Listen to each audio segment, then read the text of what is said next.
ประชาชน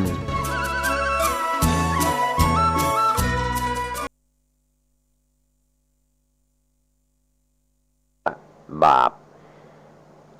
ความคิดที่ไม่ดีทางจิตใจที่เป็นบาปธรรมทั้งหลายนี่เรียกว่าปหานสัญญาส่วนท่านกำลังรับฟังสถานีวิทยุสาธารณะจังหวัดเชียงใหม่คลื่นพัฒนาคุณภาพชีวิต FM 92.25 เมกะเฮิรตซ์บริหารและจัดการโดยวัดป่าแดงมหาวิหารส่งกระจายเสียงจากเลขที่71หมู่ที่14บ้านใหม่หลังมอตำบลสุเทพอำเภอเมืองจังหวัดเชียงใหม่รหัสไปรษณีย์50200หมายเลขโทรศัพท์0818815690 0520000636-7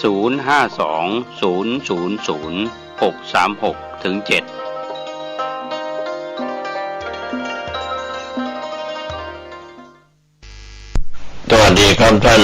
ผู้ฟังที่เคารพธรรมสาระวันนี้ผมกาเศรษฐ์เพชรสำลิดเชิญชวนท่านคิดท่านพิจารณาทั้งการปัจจุบันย้อนรอยไปในอดีตเรื่องราวของคนที่ผ่านการเวลาที่เรียกว่ามีอายุมีวัยเสื่อมแก่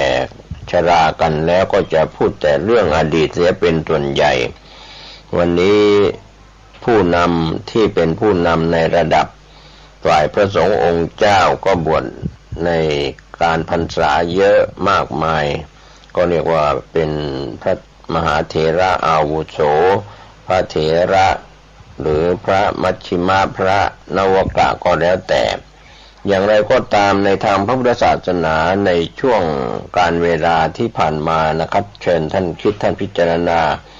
ว่า 2-3 ปีที่ผ่านมาการเข้าอยู่รวมกลุ่มกันห่างเหินออกไปที่จะทำการบรรพชาสามเณรภาคฤดูร้อนจะอุปสมบทพระในทางพระพุทธศาสนากุลบุตรก็อาจจะลดน้อยลงไปในเรื่องของภิกษุบริษัทที่มีเราก็ของสมณะก็คือสามเณรดังนั้นสามเณรภาคฤดูร้อนลูกหลานของท่านผู้ฟังที่จะได้เข้าสู่ร่มเงากาสาวพัสอาจจะน้อยลงไปก็บวชเพื่อไปเรียนเขียนอ่านประถมมัธยมอุดมศึกษาในรั้วของวัดของมหาวิทยาลัยหรือโรงเรียนพระปริยัติธรรมเรียกว่าอาจจะเข้าข่ายพ่อแม่ยากจนลำบากได้เข้าไปสู่ร่มเงากาสาวพัสบรรพชาเป็นสามเณรแล้วก็เข้าสู่การอุปสมบทเป็นพระภิกษุเมื่ออายุครบบวชก็มีพระอุปชามีพระกรรมวาจาจารย์มีพระอนุสาวนาจารย์มีพระอันดับทำพิธีอุปสมบทกรรมก็ถือว่าเป็นกุลบุตรฝ่ายเรียกว่าฝ่ายบรรพชิตที่เป็นบริษัทหนึ่งสำคัญนะครับนอกจากนั้นก็เหลือฝ่ายอุบาสกบริษัทอุบาสิกาบริษัทที่เราร่วมด้วยช่วยกันในยุคโลกาภิวัตน์หรือว่าในยุคปัจจุบันนั้นเราอาจจะศึกษาธรรมะที่เป็นปัจจุบันเห็นความเจริญรุ่งเรืองของโลกของบ้านเมืองของวัตถุของสิ่งเรียกว่าเป็นความเจริญทางวัตถุแท้ๆอย่างแท้จริงก็ทำให้เราหลงระเริงไปกับวัตถุเดินทางด้วยนกเหล็กคือสายการบินแต่ในช่วง 2-3 ปีที่ผ่านมาการขาดการเดินทางน้อยเพราะเหตุว่านกเหล็กบินไปมาที่จะนำนักท่องเที่ยวหรือผู้โดยสารภายในประเทศระหว่างประเทศหรือเดินทางไปต่างประเทศน้อยลงเนื่องจากสถานการณ์โควิดที่ระบาดผ่านพ้นไปแล้วก็เบาบางไปหรือจะหมดไปในไม่ช้าสิ่งหนึ่งซึ่งเป็นข้อคิดเตือนใจว่าคนเรานั้นเคยเดินทางไปท่องเที่ยวทั้งภายในประเทศของตนเองและต่างประเทศที่อยู่ในโลก209 ประเทศทั้งประเทศเล็กประเทศใหญ่ที่เรานับกันได้ในปัจจุบันจะอย่างไรก็ตามสิ่งหนึ่งที่เราจะเดินทางไปไหนก็หนีไม่พ้นนะครับในเรื่องของการเกิดมาแล้วเราจะต้องแก่ กิดมาแล้วเราจะต้องเจ็บเกิดมาแล้วเราจะต้องตายทุกเพศทุกวัยทุกชาติชั้นวรรณะนะครับเราก็มาสนใจเรื่องภายในตัวเองบ้างเรื่องของการแก่ของตัวเองการเจ็บป่วยไข้ไม่สบายของตนเองหรือการที่เราจะมีหายใจเฮือกสุดท้ายความตายมาเยือนของตัวท่านเองคนเรานั้นอาจจะเห็นผ้าพันกายจะเป็นหญิงเป็นชายหรือผ้าพันกายที่เป็นพระภิกษุสามเณรก็คือผ้ากาสาวพัสก็ล้วนแล้วจะเป็นสิ่งที่ถูกสมมุติเรียกว่าสมมุติกันว่าเป็นพระภิกษุเป็นสามเณรเป็นแม่ชีเป็นนักบวชเป็นผู้ที่เข้าถึงธรรมไม่เข้าถึงธรรมวันนี้เราเห็นหน้าทั้งฝ่ายบรรพชิตและคฤหัสถ์เราก็ไม่รู้ใจว่าเขาคิดอะไรเขาจะทำดีอะไรเขาจะทำชั่วอะไรในการที่เราเห็นหน้าเพราะฉะนั้นเราอย่าคบแต่หน้าตาท่าทางกับกิริยาเพียงอย่างเดียวแต่ว่าลึกๆภายในจิตใจภายในสมองเขาคิดเรื่องอะไรทำอะไรทำถูกทำผิดต่อศีลธรรมและกฎหมายของบ้านเมืองมีอยู่ในคราวครั้งที่ผ่านมาผู้ดำเนินรายการชวนท่านไปคิดถึงพระปูติคัตตติสสะที่ใช้ศัพท์แบบชาวบ้านว่าเป็นพระตัวเน่าไปทั้งตัวในสมัยนั้นก็พระที่จะดูแลก็เรียกว่าหน้าเบ้ห่างเหินเพราะว่ากระดูกของท่านแตกทุกส่วนช่วยตัวเองไม่ได้พระพุทธองค์ทรงทราบเรื่องราวก็เสด็จไปดูแลอย่างใกล้ชิดด้วยพระมหากรุณาธิคุณของพระพุทธองค์ก็เรียกว่าพระติสสะถูกทอดทิ้งพระพุทธองค์ก็เข้าไปดูแลก็เสด็จไปที่โรงไฟติดตั้งไฟล้างหม้อน้ำตักน้ำใส่หม้อยกขึ้นตั้งบนเตายืนรอน้ำเดือดพอน้ำเดือดแล้วก็เสด็จไปจับปลายเตียงที่พระติสสะนอนอยู่เพื่อจะยกเตียงพระทั้งหลายเห็นพระพุทธองค์เสด็จมาก็รีบกุนีกุจอคอยรับใช้กราบทูลถึงพระพุทธองค์ว่าไม่ต้องทรงกระทำเช่นนี้หรอกพวกข้าพระองค์จะช่วยกันทำเองยกเองพระพุทธองค์ก็ทรงรับสั่งด้วยการดูแลพระติสสะพระตัวเน่านำรางน้ำมาเทน้ำร้อนใจแล้วก็ช่วยกันเปลื้องผ้าของพระติสสะออก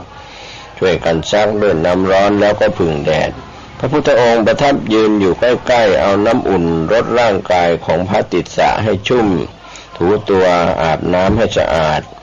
ผ้าสบงจีวรแห้งแล้วก็ทรงนุ่งห่มผ้าสักพักหนึ่งก็ให้พระช่วยกันเปลื้องออกซักผึ่งแดดอย่างเดิมอีกแล้วก็ทรงอาบน้ำถูตัวให้เกลี้ยงเนื้อตัวของท่านพระติสสะพระตัวเน่าแห้งแล้วก็นำผ้าที่ผึ่งแห้งมานุ่งห่มให้พระติสสะอยู่ในสภาพร่างกายค่อนข้างดีตัวเบานุ่งห่มเรียบร้อยอยู่ในท่านอนที่สบายจิตสบายใจพระพุทธองค์ทรงประทับยืนอยู่ที่เหนือศีรษะของพระติสสะก็เป็นโอกาสที่จะได้ตรัสสอนว่าภิกษุร่างกายของเธอนี้ปราศจากวิญญาณไร้ที่พึ่งพิงจะนอนบนแผ่นดินเหมือนท่อนไม้แล้วก็กล่าวว่าไม่นานหนอกายนี้จะนอนทับถมบนแผ่นดินกายนี้เป็นสิ่งไร้วิญญาณถูกทอดทิ้งไม่ต่างอะไรกับท่อนไม้ที่ไม่มีประโยชน์เมื่อฟังคำสอนของพระพุทธเจ้าพระตัวเน่าคือพระติสสะก็บรรลุสำเร็จเป็นพระอรหันต์และก็นิพพานในทันใดพระพุทธองค์โปรดให้ทำชาปนกิจศพของพระตัวเน่าเก็บกระดูกก่อเจดีย์ไว้ภิกษุก็ทูลถามพระพุทธองค์ว่าพระติสสะจะเกิดที่ไหนพระพุทธองค์ก็ตรัสตอบว่าเธอนิพพานแล้วภิกษุทั้งหลายก็ทูลถามถึงกรรมเก่าสาหัสสากันของเธอว่าชาติก่อนท่านทำเวรกรรมอะไรไว้ชาตินี้จึงทุกข์ทรมานยิ่งนักพระพุทธองค์ก็ตรัสเล่าว่าอดีตชาติของท่านติสสะก็คือท่านเคยเป็นพรานนกในสมัยพระพุทธเจ้าพระองค์ก่อนทรงพระนามว่ากัสสปะพรานนกคนนั้นทำมาหากินในทางล่านกเก่งมากวันหนึ่งดักนกได้หลายร้อยตัวจัดส สรรบางส่วนให้ผู้มีอำนาจทางบ้านเมืองบางส่วนก็ขายไปบางส่วนก็เลี้ยงครอบครัวแบ่งอย่างนี้แล้วยังเหลือนกอีกเป็นจำนวนมากขันจะฆ่าเสียแน่เนื้อเอาเกลือทาก็เกรงจะยุ่งยากในการเก็บรักษาถ้าทำไม่ดีก็อาจเน่าเสียได้นะครับท่านผู้ฟังอย่ากันนั้นเลยก็จับมันหักขาแล้วก็ปีกเสียจะได้ไม่บินหนีไปรุ่งขึ้นก็นำนกไปขายจนเกลี้ยงวันหนึ่งพระอรหันต์รูปหนึ่งเดินไปบิณฑบาตผ่านมาหยุดยืนอยู่ที่หน้าบ้านเขาพรานนกเห็นอิริยาบถอันสงบเสงี่ยมของท่านก็รู้สึกเลื่อมใสยิ่งนักคิดในใจว่าเราฆ่านกมามากมายวันนี้มีพระมายืนบิณฑบาตโปรดอยู่หน้าบ้านนกที่เราปิ้งไว้อย่างอร่อยก็มีอยู่บนเรือน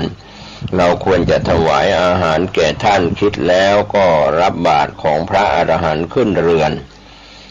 ใส่อาหารจนเต็มบาตรนะครับท่านผู้ฟังแล้วก็นมัสการท่านด้วยเบญจางคประดิษฐ์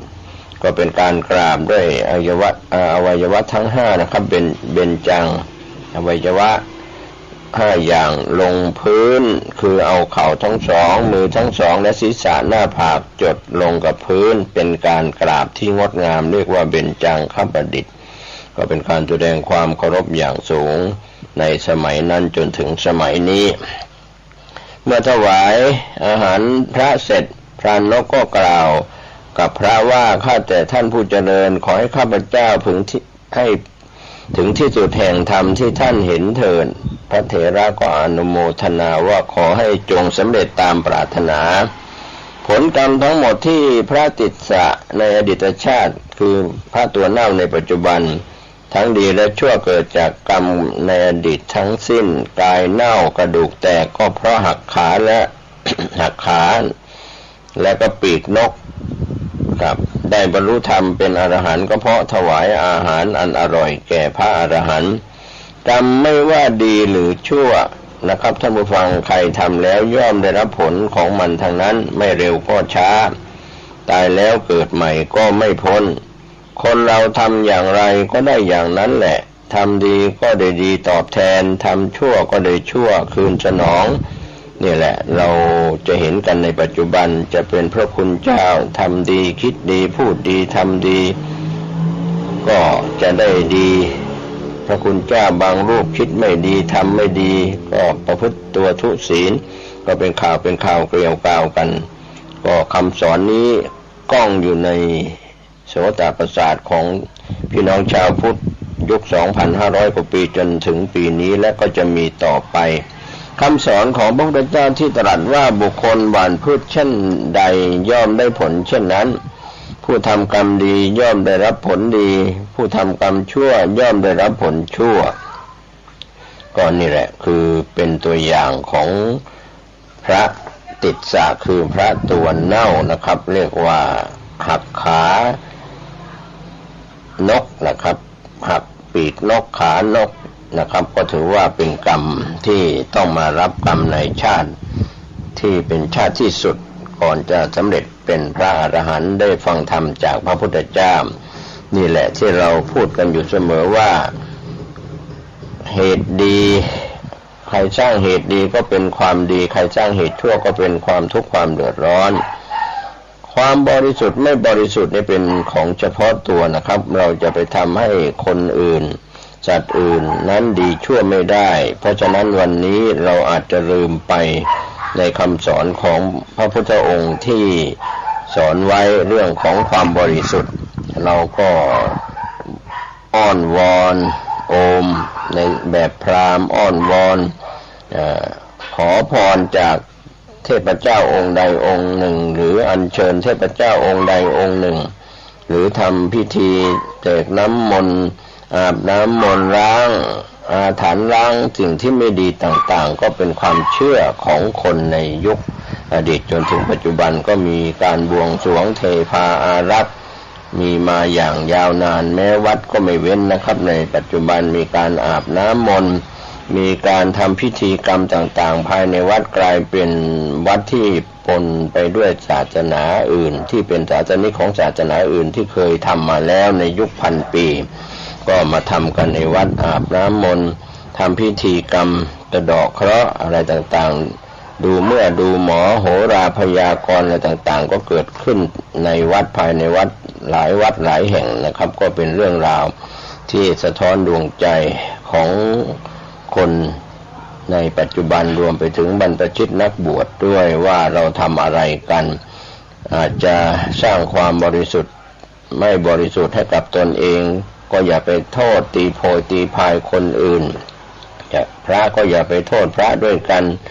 บรรพชิตก็อย่าไปโทษบรรพชิตด้วยกันหรืออย่าไปโทษอุบาสกบัติกาชาวบ้านหรือบุคคลในศาสนิกต่างศาสนาว่าเขาทำคุณประโยชน์ให้ไม่ทำคุณประโยชน์ทำโทษเป็นผู้ทำลายศาสนาของแต่ละศาสนานั้นความจริงใครก็ทำลายใครไม่ได้เพราะว่าตนเองเป็นผู้ก่อก็รับเวรกรรมไปจะดีหรือชั่วเท่านั้นเพราะฉะนั้นความบริสุทธิ์ไม่บริสุทธิ์อย่าไปตีโพยตีพายคนอื่นใครอื่น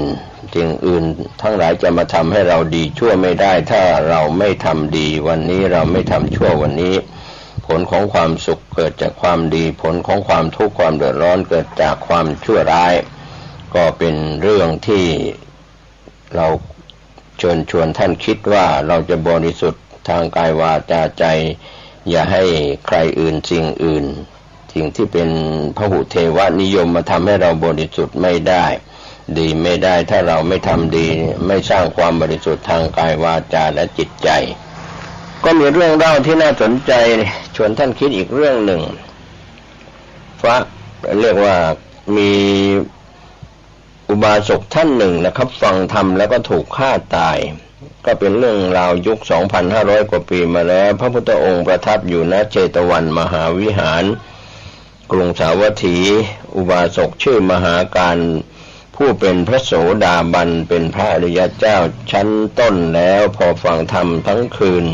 เสร็จแล้วก็ถูกฆ่าตาย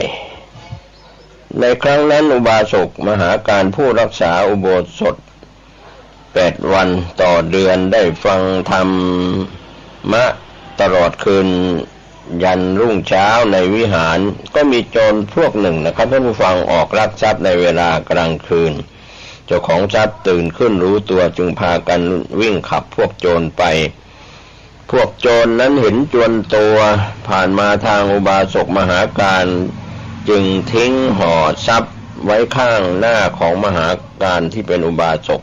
เมื่อเจ้าทรัพย์กระจายกำลังกันค้นหาโจรก็มาพบของกลางอยู่ข้างหน้าอุบาสกมหาการซึ่งกำลังล้างหน้าอยู่ที่ริมสระโบกครณีอยู่พอดีพวกเจ้าของทรัพย์คิดว่ามหาการนั้นเป็นโจรจึงช่วยกันจับมหาการแล้วก็กล่าวว่าแกลักทรัพย์ในบ้านของฉันแล้วมาทำเป็นคนใฝ่ธรรมนั่งฟังธรรมอยู่พากันทุบตีจนตายแล้วก็ทิ้งศพไว้ในที่นั้นเองครั้งนั้นภิกษุและสามเณรทั้งหลายก็ถือหม้อน้ำดื่มไปแต่เช้าตรู่พบว่าอุบาสกมหาการนอนตายอยู่ก็กล่าวว่าอุบาสกได้ฟังธรรมอยู่ตลอดคืนในวิหารได้ถึงแก่กรรมไม่สมควรเลยการกล่าวของพระภิกษุสามเณรจึงกราบทูลเรื่องนี้แด่พระพุทธองค์พระพุทธองค์ก็ตรัสตอบว่าอย่างนี้แหละภิกษุทั้งหลายอุบาสกมหาการได้ถึงแก่มรณะอย่างไม่สมควรในอัตภาพเช่นนี้แต่เขาก็ได้มรณะสมควรแก่กรรมที่เขาได้ทำไว้แล้วในการก่อนเมื่อภิกษุทั้งหลายกราบทูลอาราธนาให้พระพุทธองค์ทรงเล่าอดีตประวัติของอุบาสกมหาการพระพุทธองค์ก็ตรัสว่าในอดีตการพวกโจรได้ซุ่มอยู่ที่ปากดงในปัจจันตคามแห่งหนึ่งแคว้นของพระเจ้าพาราณสีพระราชา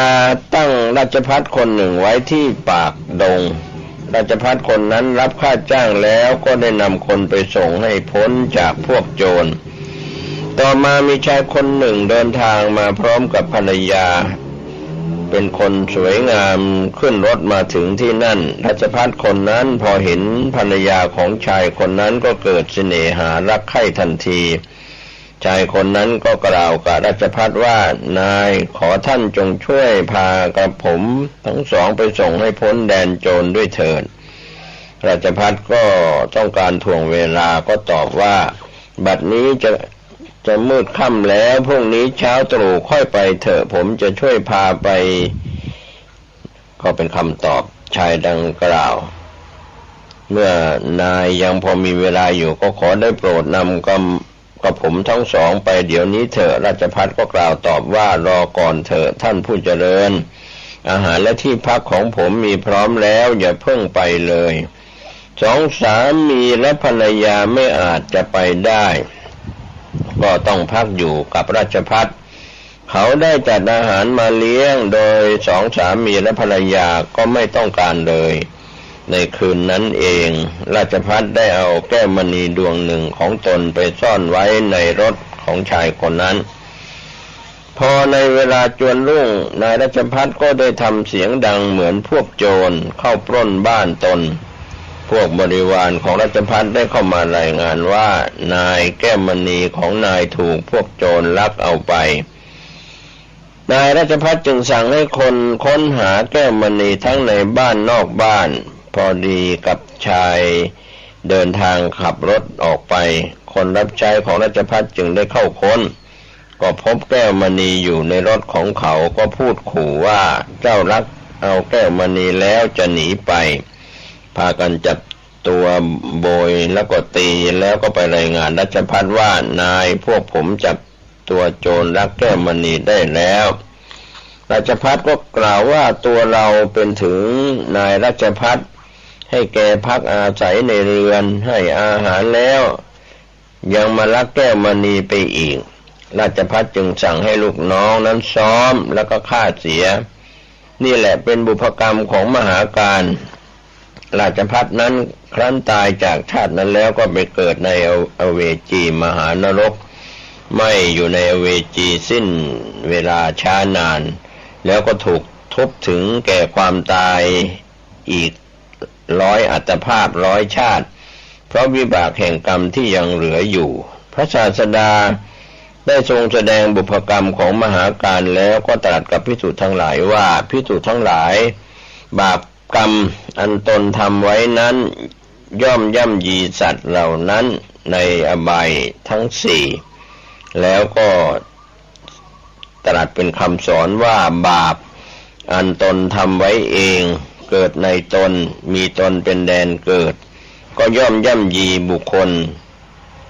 ผู้มีปัญญาสามดุจเพชรย่ำยีแก้วมณีอันเกิดแต่หินฉะนั้นก็หลังจากฟังพระธรรมเทศนาที่ว่าบาปอันทำไว้เองเกิดในตนมีตนเป็นแดนเกิดย่อมย่ำยีบุคคลผู้มีปัญญาสามก็คือมีปัญญาน้อยดุจ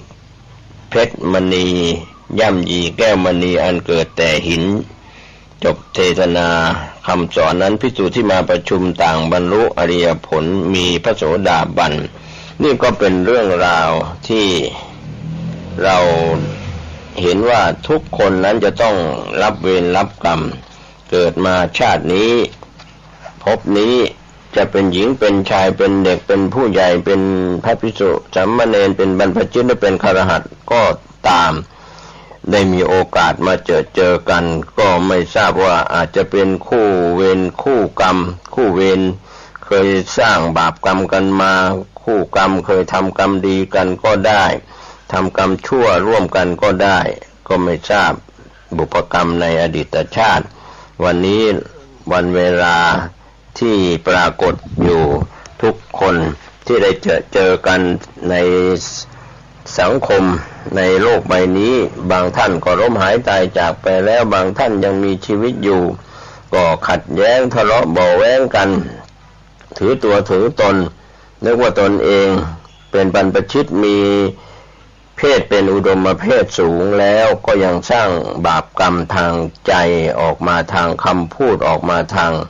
กายด้วยการกระทำเราก็จะเห็นได้ว่า พระภิกษุสามเณรบรรพชิตในปัจจุบันทำผิดต่อกฎหมายและก็ศีลธรรมเป็นการเสื่อมเสียกับแวดวงพุทธศาสนาบางท่านบางตนก็มีมานะถือตัวถือตนในยศถาบรรดาศักดิ์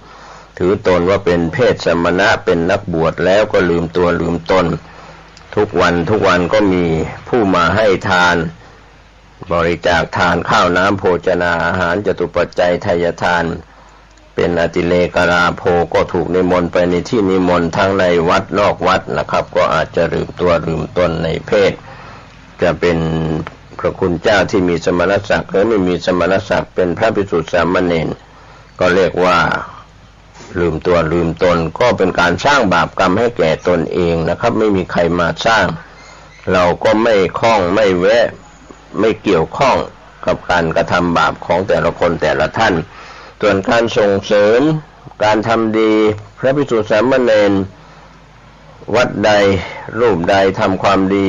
ส่งเสริมเป็นพระที่สมบูรณ์ด้วยศีลสัมปันโนถึงพร้อมด้วยศีลถึงพร้อมด้วยวัดปฏิบัติก็เป็นที่เลื่อมใสก็ส่งเสริมอนุโมทนาประกาศอนุโมทนาทั้งภายในวัดนอกวัดดังนั้นวันนี้เราจึงได้รับข่าวที่พระคุณเจ้าทุศีลทำผิดทางพระวินัยแล้วก็ทำผิดในเรื่องของกฎหมายของบ้านเมืองก็เป็นเรื่องธรรมดาก็เกิดจากเหตุคือตัวท่านเองอย่าไปโทษวัดอย่าไปโทษพระพุทธศาสนาอย่าไปมองว่าพุทธศาสนาเสื่อมไม่เสื่อมแต่บุคคลที่เป็นผู้ถือเพศจะเป็นบรรพชิตหรือชาวบ้านอุบาสกบัติกาวัดไม่เข้าพระเจ้าไม่ไหวอะไรทำนองนั้นห่างวัดห่างวาห่างศาสนาไม่วัดกายวัดใจของตนเองเราไปวัดก็ได้ไม่ไปวัดก็ได้ความดีไม่ใช่อยู่ที่วัดนั้นวัดนี้จะเป็นพระอารามหลวงหรือวัดราชจะเป็นสำนักสงฆ์หรือจะเป็นอะไรก็ไม่ใช่ไม่ได้ไปก็สามารถสร้างความดีได้ไม่ได้ไปวัดก็สร้างความดีได้อย่าหลงวัดอย่าติดวัดอย่าเข้าไปวัดเพราะมุ่งไปขอเลขหวยรวยเบอร์หรือวันที่ลอตเตอรี่หรือลอตเตอรี่จะออกจะเป็นส่วนที่ไปแสวงหาโชคหาเลขหายามไปขอศีลขอพรขอขูดเลขตัวเลขอะไรต่างๆทั้งในวัดนอกวัดนั่นก็คงจะวัดผิดจะเป็นพระอารามหลวงก็ไม่ถูกเป็นพระวัดลาดก็ไม่ถูกวัดลาดวัดหลวงนั้นเป็นเรื่องของการสร้างวัดไว้ให้เราทุกคนให้เราทุกๆคนได้ไปบำเพ็ญทานรักษาศีลเจริญภาวนาวันนี้ที่ผู้ดำเนินรายการพูดย้ำอยู่เสมอว่าเราวัดกายวัดใจของเราแล้วก็ไม่จำเป็นต้องเข้าไปที่วัด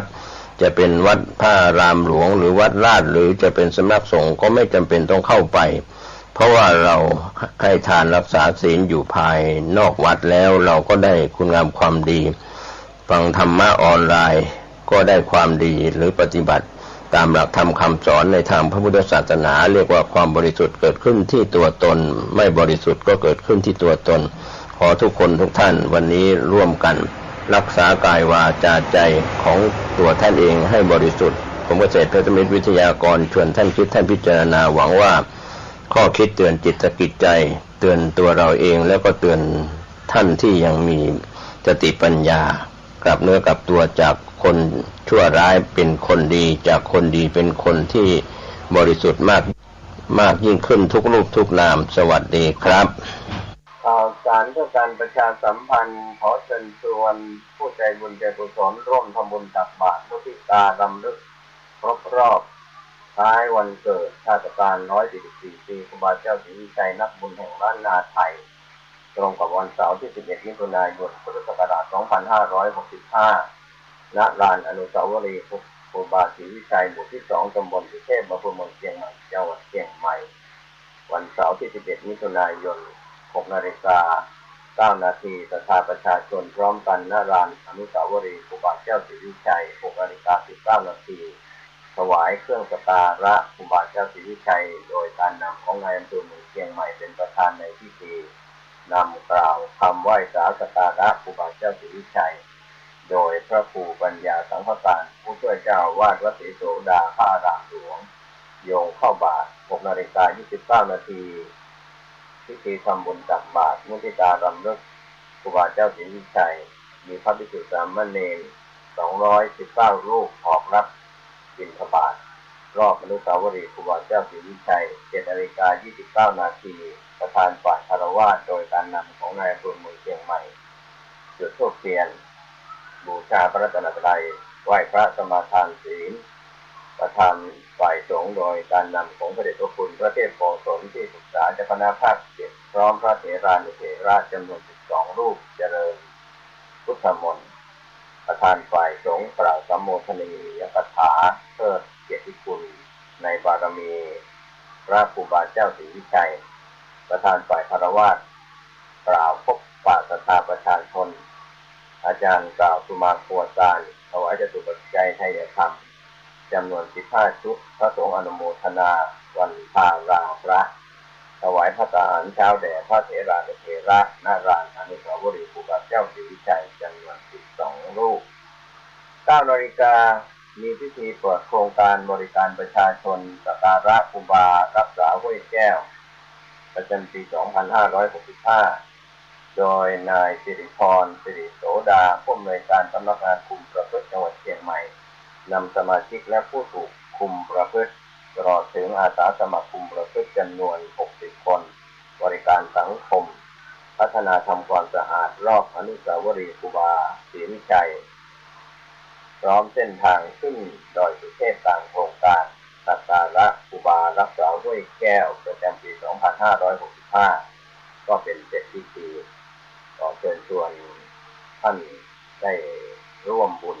ตักบาตรมุทิตารำลึกครบรอบรายวันชาตการ144 ปีครูบาเจ้าศรีวิชัยนักบุญแห่งล้านนาไทยเสาร์ที่ 11 มิถุนายน 2565 ณ ลานอนุสาวรีย์ครูบาศรีวิชัยหมู่ที่ 2 ตำบลสุเทพอำเภอเมืองเชียงใหม่จังหวัดเชียงใหม่ตั้งแต่ช่วงเช้าจนเสร็จพิธีโดยพร้อมเพรียงกันข่าวสารเพื่อการประชาสัมพันธ์ขอเชิญชวนประธานนักศิลปคุณทั้งหลายร่วมทำบุญประเพณีส่งน้ำพระธาตุใส่ขันดอก108ประจำปีณวัดวังสิงห์คำตำบลป่าแดดอำเภอเมืองเชียงใหม่จังหวัดเชียงใหม่ตรงกับวันอังคารที่ 18 มิถุนายน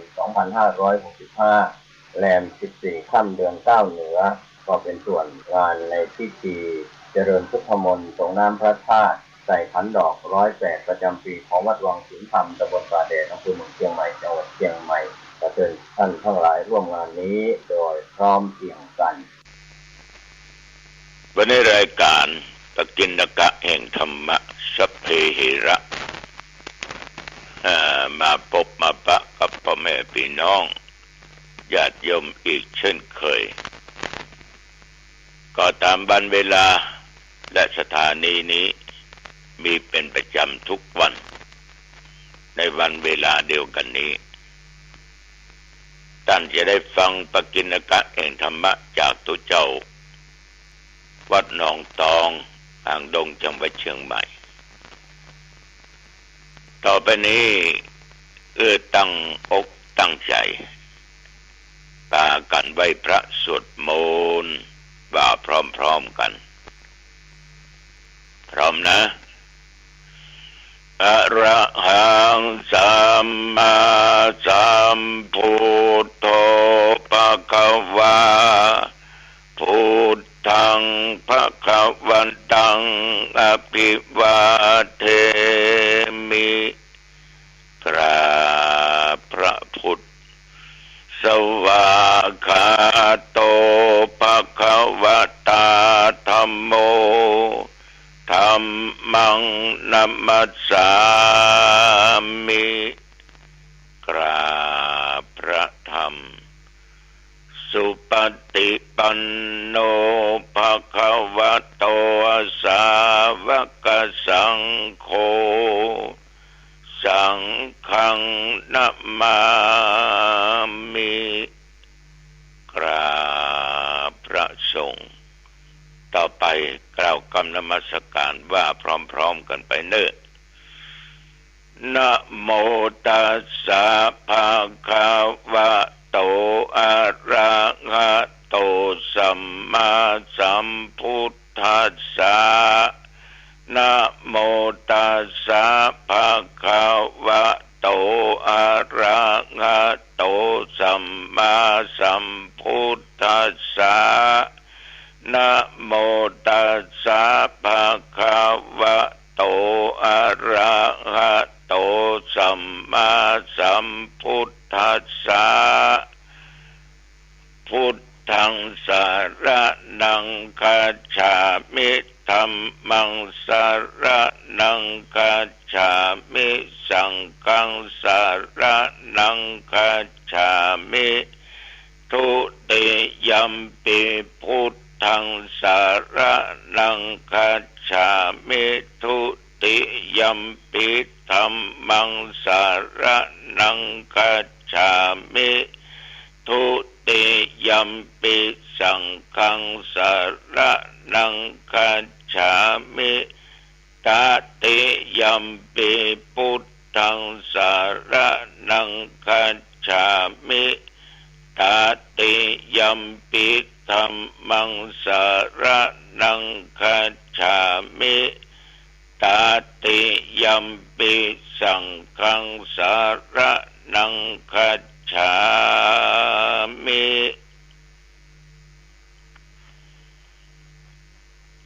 บริวารมาเพราะน้ำใจดีบริวารหนีเพราะน้ำใจลดบริวารหมดเพราะน้ำใจแห้งกรมอุตุประกาศว่าตั้งแต่เมื่อตะวันว่ามาจนถึงตึงปัจจุบันนี้เที่ยวที่วัดหนองตองบริเวณใกล้เคียงวัดหนองตองนั้นไม่มีฝนตกมีแต่ลมมีแต่แดดแต่จะมีเป็นบางช่วงบางตอนทำท่าว่าจะมีฝนตกก็เดือดแดดจะแลดนะไปตกสักกำมันเหมือนกับญาติโยมที่เป็นศรัทธาฝนตั้งศรัทธาฝนตกศรัทธาห่อหมกศรัทธาตุ๊กแกศรัทธาแก่งแคศรัทธามันแน่ศรัทธาสัตย์ไทยเอาลูกไปไว้วัดกูก็เป็นศรัทธาสัทเทพระเจ้ามีงานปล่อยหลวงเล่นอีเกกูก็เป็นศรัทธา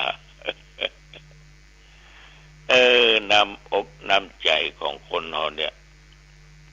มันจะแตกต่างกันศรัทธาก็จะแตกต่างกันนะโยมเนาะถ้าคนจะมีจิตผูกพันกันนี่มีน้ำใจต่อกันได้ก็ต้องตั้งอยู่ในหลักธรรมคือมีการหือตานมีการอุม่วนจาหวานแล้วก็ตัวเองต้องเป็นบุคคลที่จะทำอะไรอย่างปฏิบัติอะไรอย่างก็ต้องเป็นประโยชน์ทั้งแก่ตัวเองและคนอื่นนะหมายความว่าตาปิอะสะสมานัตตาก็คือการทำตัวทำตนให้เสมอคนได้ตั้งอยู่ในหลักธรรมอย่างเงี้ยมันก็เสมอต้นเสมอปลายเข้ากันได้เปิ้นดื่มเปรียบเหมือนน้ำนะถ้ามันมีนี่คือน้ำจิตน้ำใจนะคนถึงหลั่งไหลเข้ามาหาถ้าน้ำมันลดหมายถึงว่าน้ำใจของคนเรามันแห้งก็ระวังเตอะว่าออกไม่ออกคนมันก็จะว่าเข้ามาหาละบริวารก็จะบ่มีละจะหมดไปละเพราะว่าน้ำใจมันแห้งไปอย่างใดก็ตามศรัทธาก็เช่นเดียวกันศรัทธาฝนตั้งนี่ก็เหมือนกับศรัทธาญาติโยมบางท่านบางคนไม่ใช่ที่นั่งฟังนี่นะโอ้จ๋าบอกเงินตุเจ้าเนี่ยท่าน ถ้าได้ขายให้ขายนาขายที่นะข้าจะทอดพระป่าข้าจะทอดกฐินช่วยตุแปลงโบสถ์แปลงวิหารหลังนี้ขึ้นแล้วอย่างหรือบางอันก็มาโอ้กับพระเจ้าว่าจะสร้างอย่างบอกเนอะปีหน้านี่จะจองกฐินเนอะว่าโอ้ตุเจ้าใจดีเนาะกรรมการใจดีเอาจะแปลงโฮงแล้วเว้ยเพราะว่าถ้าแปลงนี่ก็จะมีต่อออกไม่ออกเปิ้นจะมาทอดกฐินทอดพระป่าเป็นว่าจะอั้นหรอกมันเหมือนฝนนะตั้งเขาว่าจะตกนะมืดครึ้มเมฆมันต้องตกแน่อย่าได้ตกแน่ฟ้าห้องฟ้าแม่โดยดันบัดตกสักคำไปตกที่อื่นที่ไกลสถาจากพวกนี้ก็เช่นเดียวกันหรอว่าบัดได้แต่บัญญัติบัดทำสักคำตุเจ้าก็นั้นใจดีปุ้นดันไปตานที่อื่นเนี่ยไปตกที่อื่นเนี่ยที่ว่านั้นตกสักคำโอ้กับตัวเจ้าวัดตัวเป็นท่าบะเนี่ยตัวเจ้าเตะหงเก่าจะแปลงหงใหม่อันนี้เป็นสถาฝนตั้งคือตั้งเขาว่าจะตกแต่บัดตกสักคำมันเหมือนกับญาติกับโยมนะเวลาจะไปกินไปทานมักจะอู้ฟ่องเนี่ยด้านพระครูถ้าถูกหวยนะศาลาหลังนี้จะฮับเป็นเจ้าภาพคนเดียวหมดเพราะเมื่อไรมันจะถูกเนาะรอมาถูกหวยเขาก็ตายก่อนแล้วกันคำว่าอันมาก็ตายก่อนเขากันเนาะแต่ที่ไปได้กึศได้สร้างว่าถ้ามีศรัทธาที่อื่นที่ไกลคนนั้นคนนี้มาร่วมคิดร่วมใจกันมันเหมือนฝนนะญาติโยมนะมันเหมือนฝนตั้งเขาว่าจะตกมันมาตกสักคำอ้างปุ้นอ้างเทอันนี้ศรัทธาฝนตั้งศรัทธาฝนตกนี่พ่อญาติโยมท่านผู้ฟังทั้งหลายเหมือนพอออกไม่ออกที่นั่งฟังตุอยู่ประเดี๋ยวเนี้ยอย่างเงี้ยนี่บะมีเขาสักน้อยว่าฝนจะตกศรัทธาจะตกนะเจตนาจะตกนั่นนะตัวหลวงแปลงอะไรอย่างแปลงวิหารแปลงโบสถ์แปลงกำแพงแปลงเจดีย์พระธาตุสร้างนั้นสร้างนี้อันงบประมาณเท่าใดตัวหลวงหลายแสนอยู่เนอะผมหอมเห็นล้านผมจะเป็นเก้าเอาละตาลละฮับละเนี่ยมันหลายคนโลดที่นั่งฟังอาตมานี่นะเป็นแฟนรายการธรรมะเนี่ยมันต้องมีพิธีพิธันอะไรอย่างสักอย่างจะตานก็ตานเลยนะเนี่ยศรัทธาฝนตกเจตนาฝนตกเหมือนกับโยมคนหนึ่งจะแปลงธาตุญาติโยมว่าจะแปลงก็แปลงเลยเนี่ยธาตุวัดหนองตองนะแม่จันฟองกิ่วแก้วกับลูกเต้านะอีแม่จะแปลงธาตุเนอครูบาเนอลูกมันก็ว่าจะแปลงเลย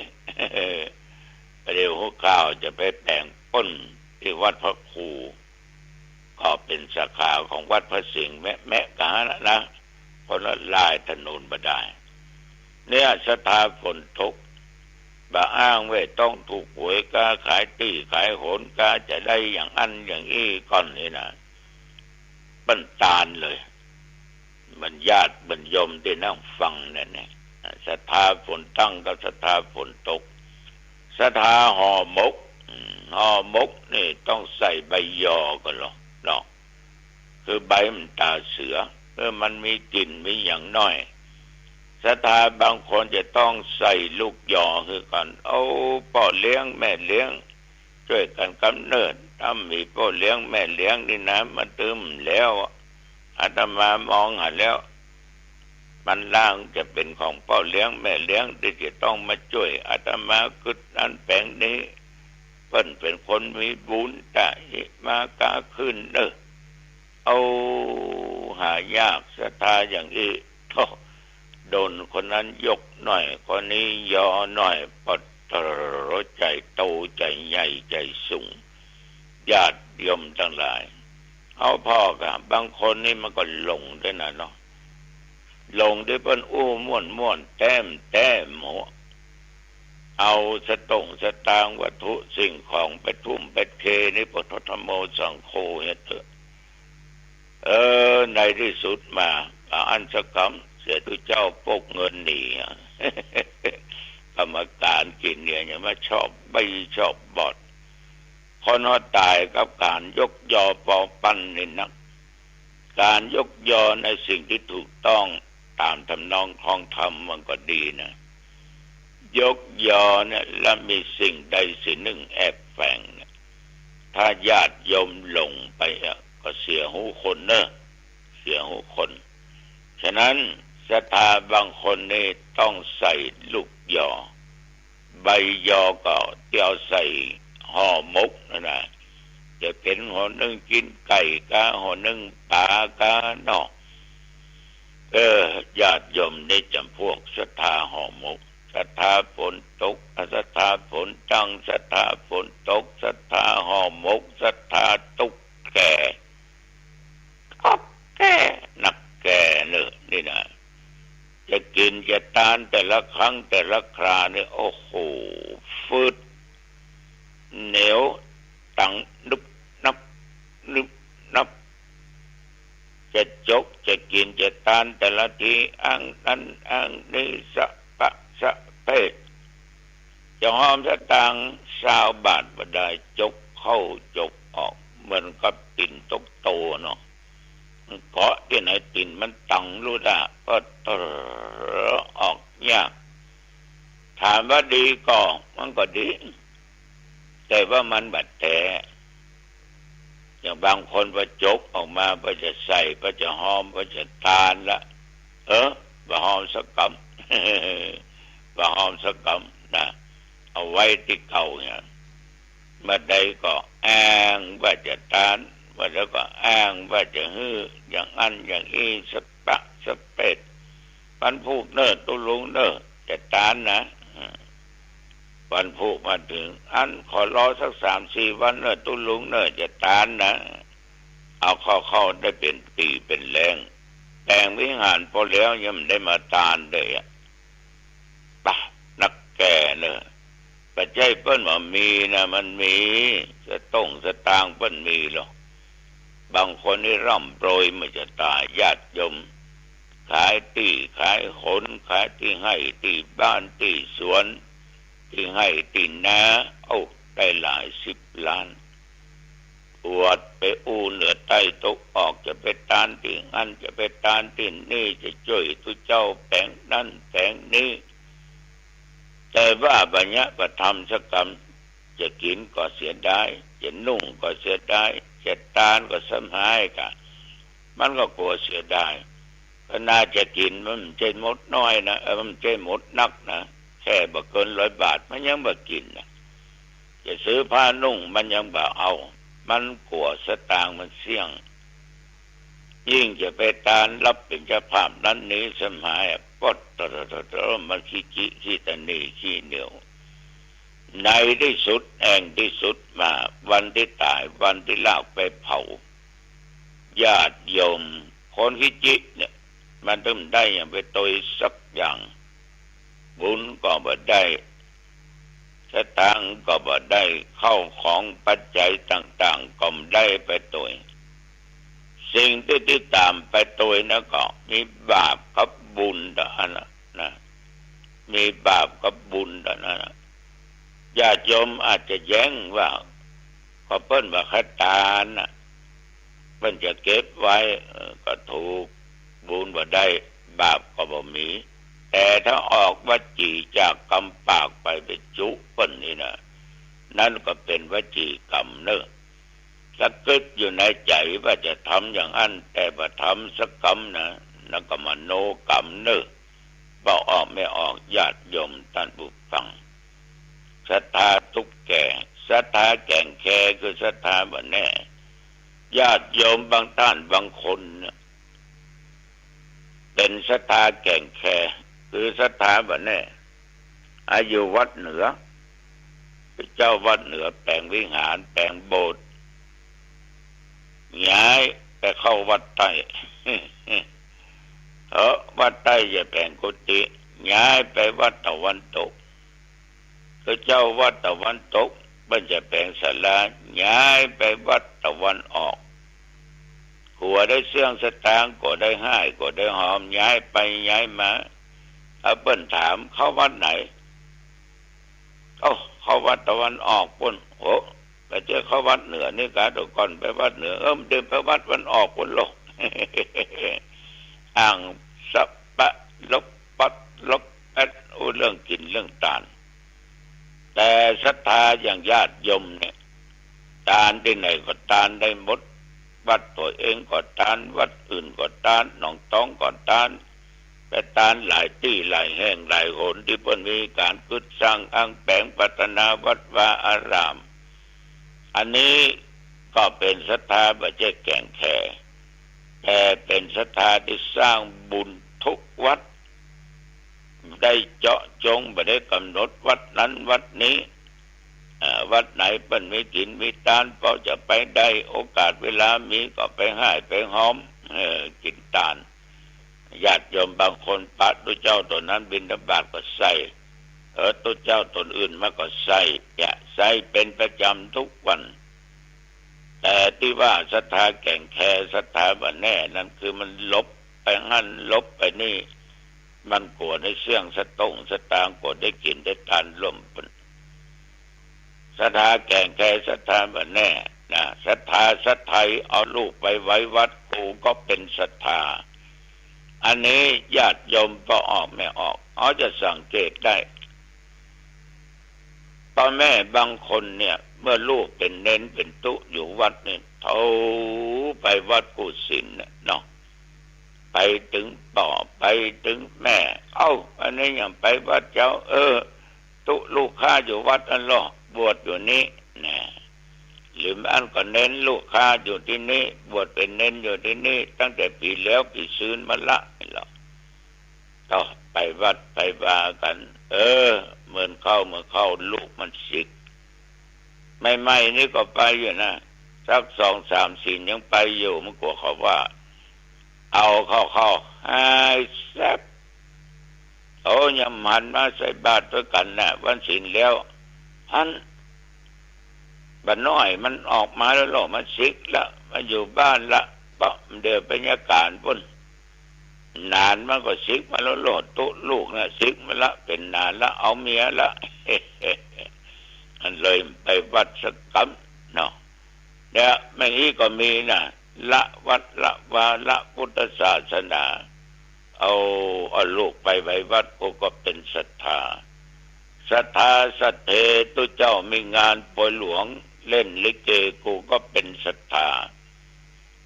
บางบ้านมันแต่หรอจะมีงานฉลองนั้นฉลองนี้ประชุมกันญาติโยมว่าใหญ่จะกินจะทานเขาจะปอยหลวงเนี่ยคิดเป็นจะได้พ่องตกลงขอบใจนักเนอะจะทานกันวันนั้นเนอะ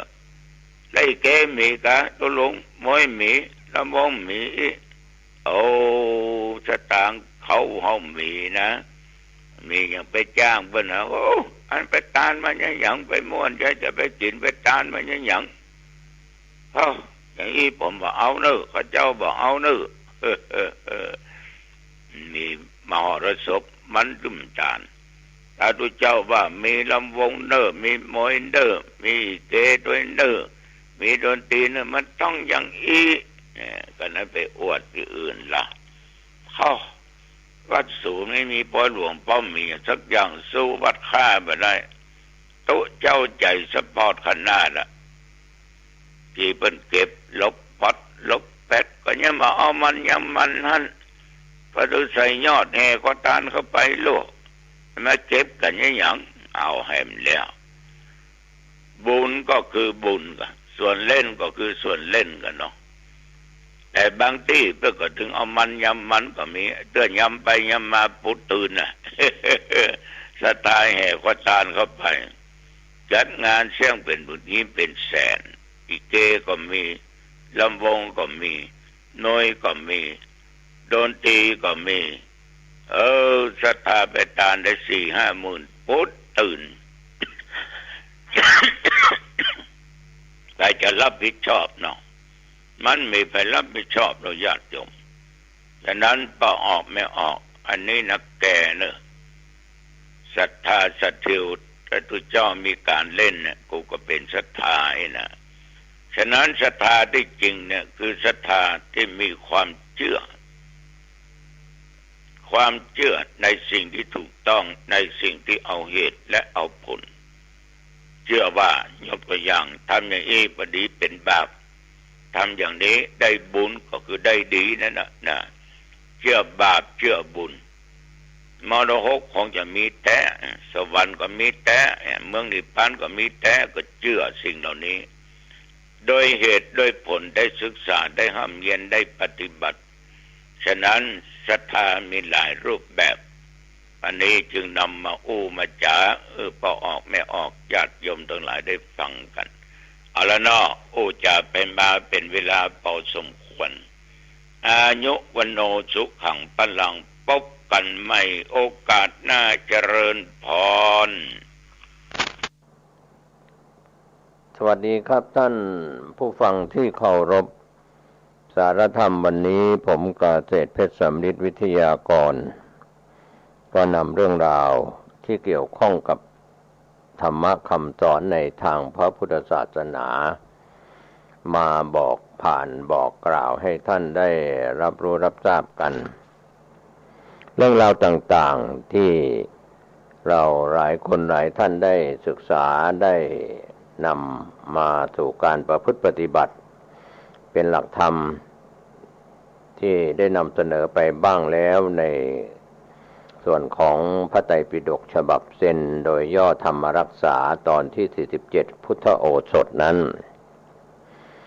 ก็เป็นเรื่องที่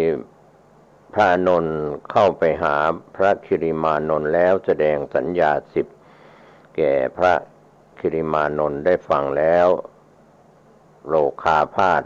โรคที่เกิดขึ้นกับพระคิริมานนท์ก็หายไป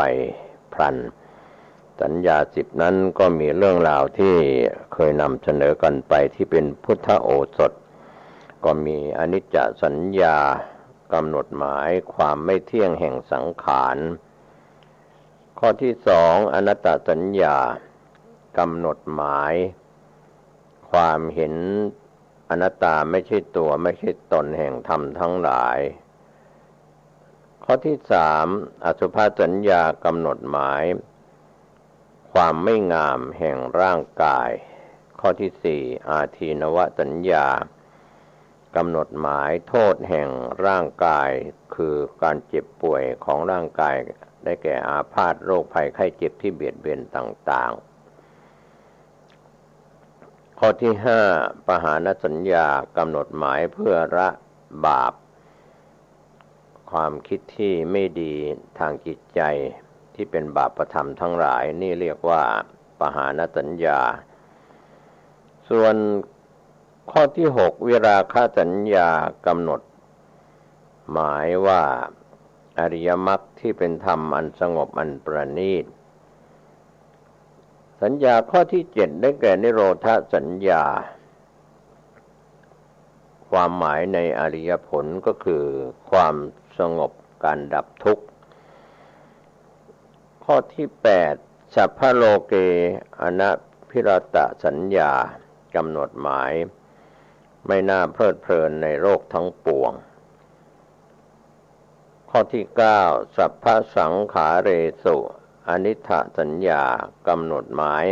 ไม่น่าปรารถนาในสังขารทั้งปวงข้อที่10อานาปานสติสติกำหนดลมหายใจเข้าลมหายใจออกนะครับก็เป็นเรื่องราวที่เราทบทวนกันแล้วก็เห็นว่าสัญญาทั้ง10ที่พระอานนท์เข้าไปหาพระคิริมานนท์แล้วแสดงสัญญา10เหล่านี้ทำให้พระคิริมานนท์ฟังแล้วก็ หายจากโรคภัยไข้เจ็บที่เบียดเบียนอยู่ก็เป็นเรื่องเล่าในสมัยพระพุทธเจ้าประทับอยู่ณพระวิหารเชตวัน เมืองสาวัตถีสมัยนั้นพระอานนท์ได้กราบทูลให้พระพุทธองค์ทรงทราบและขอกราบทูลเสด็จเยี่ยมในส่วนที่พระพุทธเจ้าได้ประทานสัญญา10เป็นพุทธโอสถผ่านพระอานนท์ให้ทรงแสดงให้พระอานนท์นำไปแสดงแก่พระคิริมานนท์อีกต่อหนึ่งในสัญญา10ที่ได้นำเล่าไปแล้วโดยย่อๆวันนี้ก็ทบทวนในข้อแรกอนิจจสัญญาความจำที่ว่าสังขารไม่เที่ยงอานนท์ภิกษุในธรรมวินัยนี้จะอยู่ป่าก็ดีอยู่ที่โคนไม้ก็ดีอยู่ในเรือนว่างเปล่าก็ดีย่อมพิจารณาเห็นดังนี้ว่ารูปไม่เที่ยงเวทนาไม่เที่ยงสัญญาไม่เที่ยงสังขารทั้งหลายไม่เที่ยงวิญญาณไม่เที่ยงย่อมพิจารณาเห็นโดยความเป็นของไม่เที่ยงยึดมั่นขันธ์เหล่านั้นว่าไม่เที่ยงนี่เป็นอนิจจสัญญาส่วนสัญญาข้อที่2อนัตตสัญญากำหนดหมายว่าธรรมทั้งหลายเป็นอนัตตาอานนท์ภิกษุในธรรมวินัยนี้อยู่ในป่าก็ดีอยู่ที่โคนไม้ก็ดีอยู่ในเรือนว่างเปล่าก็ดีย่อมพิจารณาเห็นดังนี้ว่าตา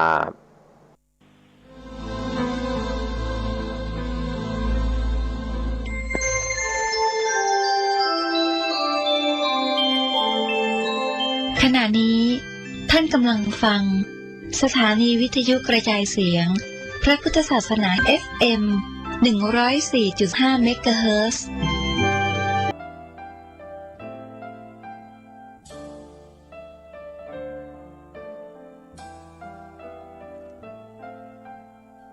ซีดีธรรมบรรยายชุดธรรมประจำวัยโดยพระพรหมคุณาภรณ์ปอ.ประยุตโตวัดยาณเวศกวันตำบลบางกระทึกอำเภอสามพรานจังหวัดนครปฐมเรื่องที่5กุญแจไขความสำเร็จในยุคข่าวสารข้อมูลบรรยายเมื่อวันที่10 พฤศจิกายน พุทธศักราช 2544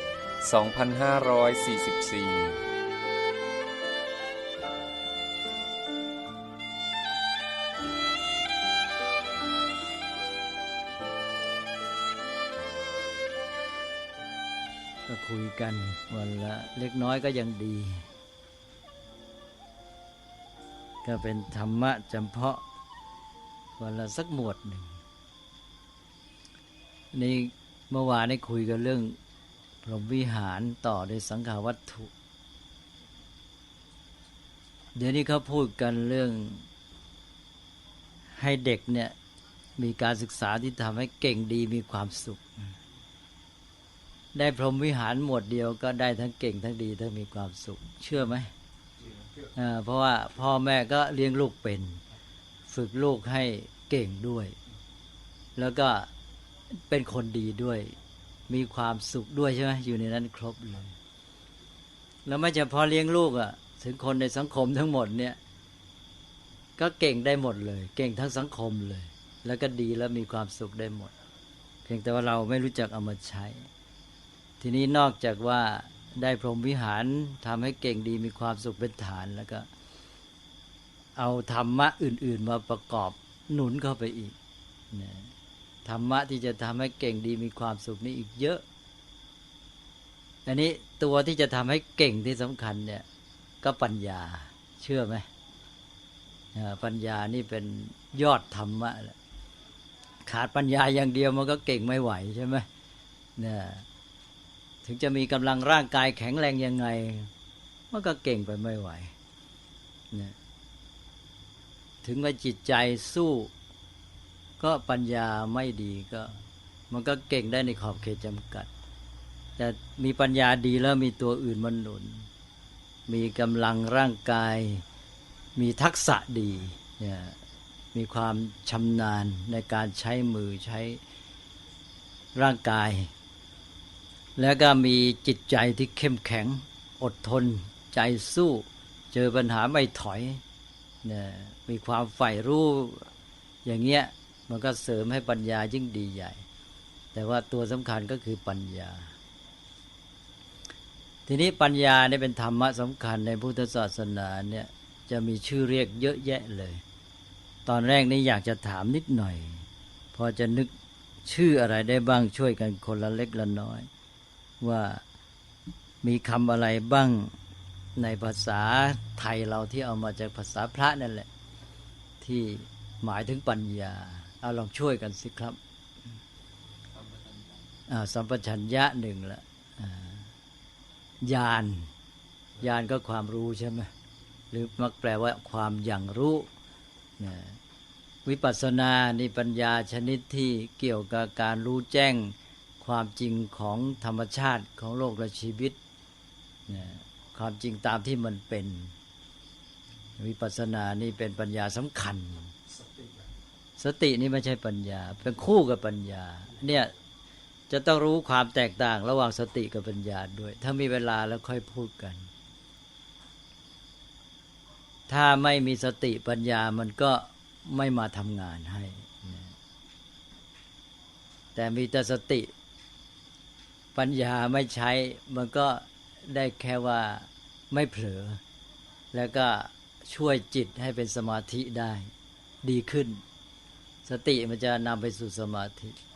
แต่ว่าเป็นตัวที่ทำให้ปัญญามาทำงานทีนี้ก็ตัวอื่นก็เช่นวิชชาเนี่ยวิชชาใช่ไหมนี่ก็ชื่อสำคัญของปัญญาเหมือนกันแล้วก็โกศลเคยได้ยินไหมความฉลาดโกศลวิมังสางานในอิทธิบาทสี่ในอิทธิบาทสี่นี่มีปัญญาในชื่อว่าวิมังสาเป็นปัญญาประเภททดลองตรวจสอบทดลองตรวจสอบไตร่ตรองหาข้อยิ่งหย่อนหมายว่าข้อบกพร่องข้อดีข้อเสียอะไรต่างๆเหล่านี้เพื่อจะปรับปรุงแก้ไขอะไรอีกโพธิไงอย่างโพธิญาณนี่โพธิปัญญาตรัสรู้พุทธิก็ด้วยเยอะหมด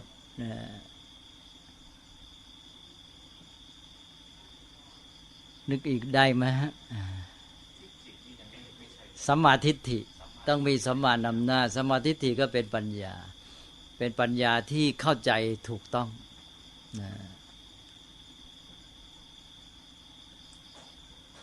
ก็มี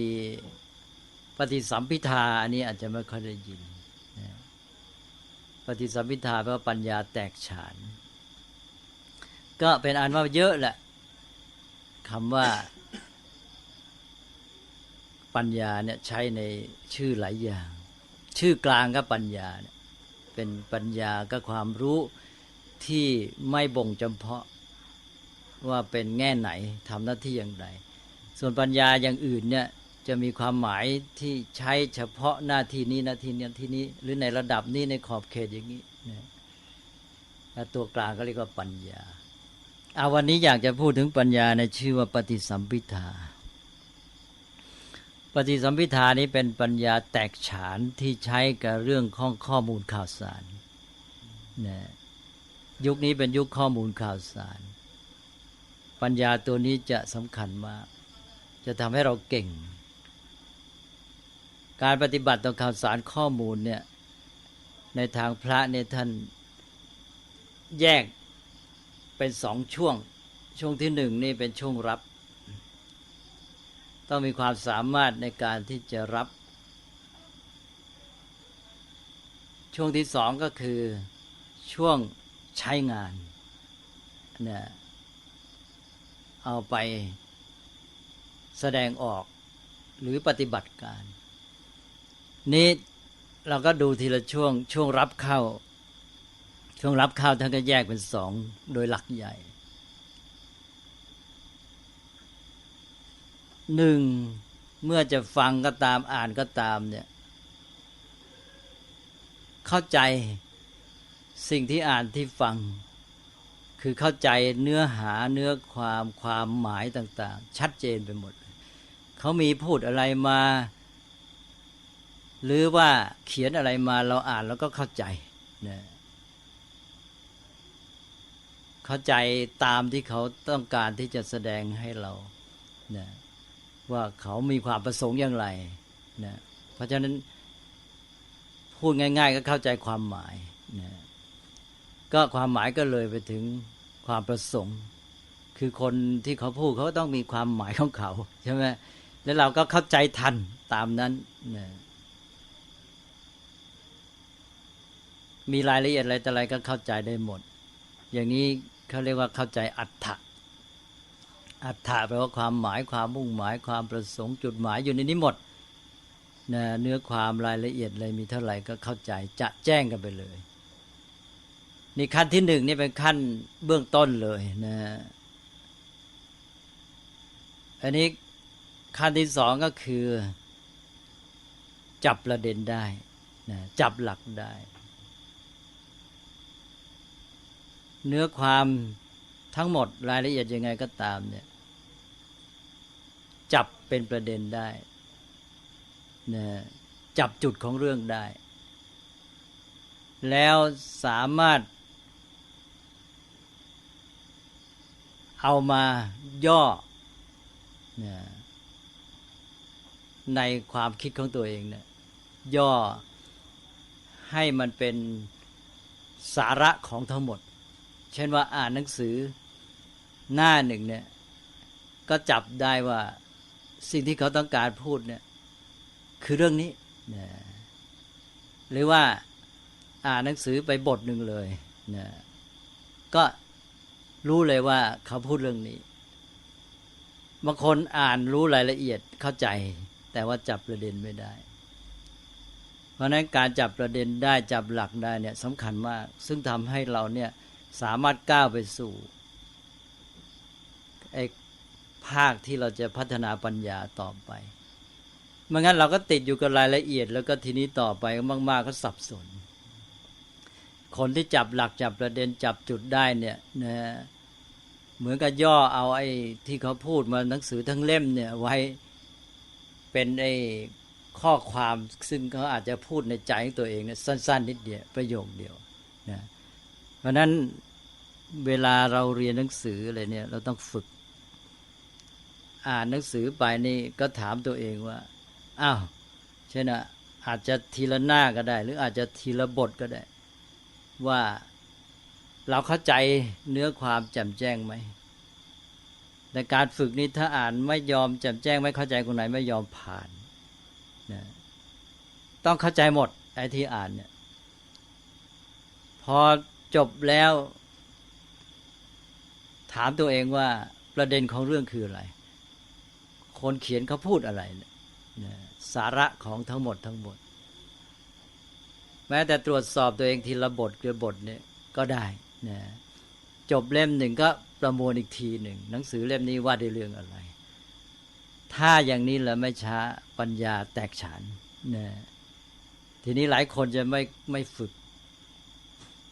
นั่นถ้าอ่านหนังสือไปแล้วก็คอย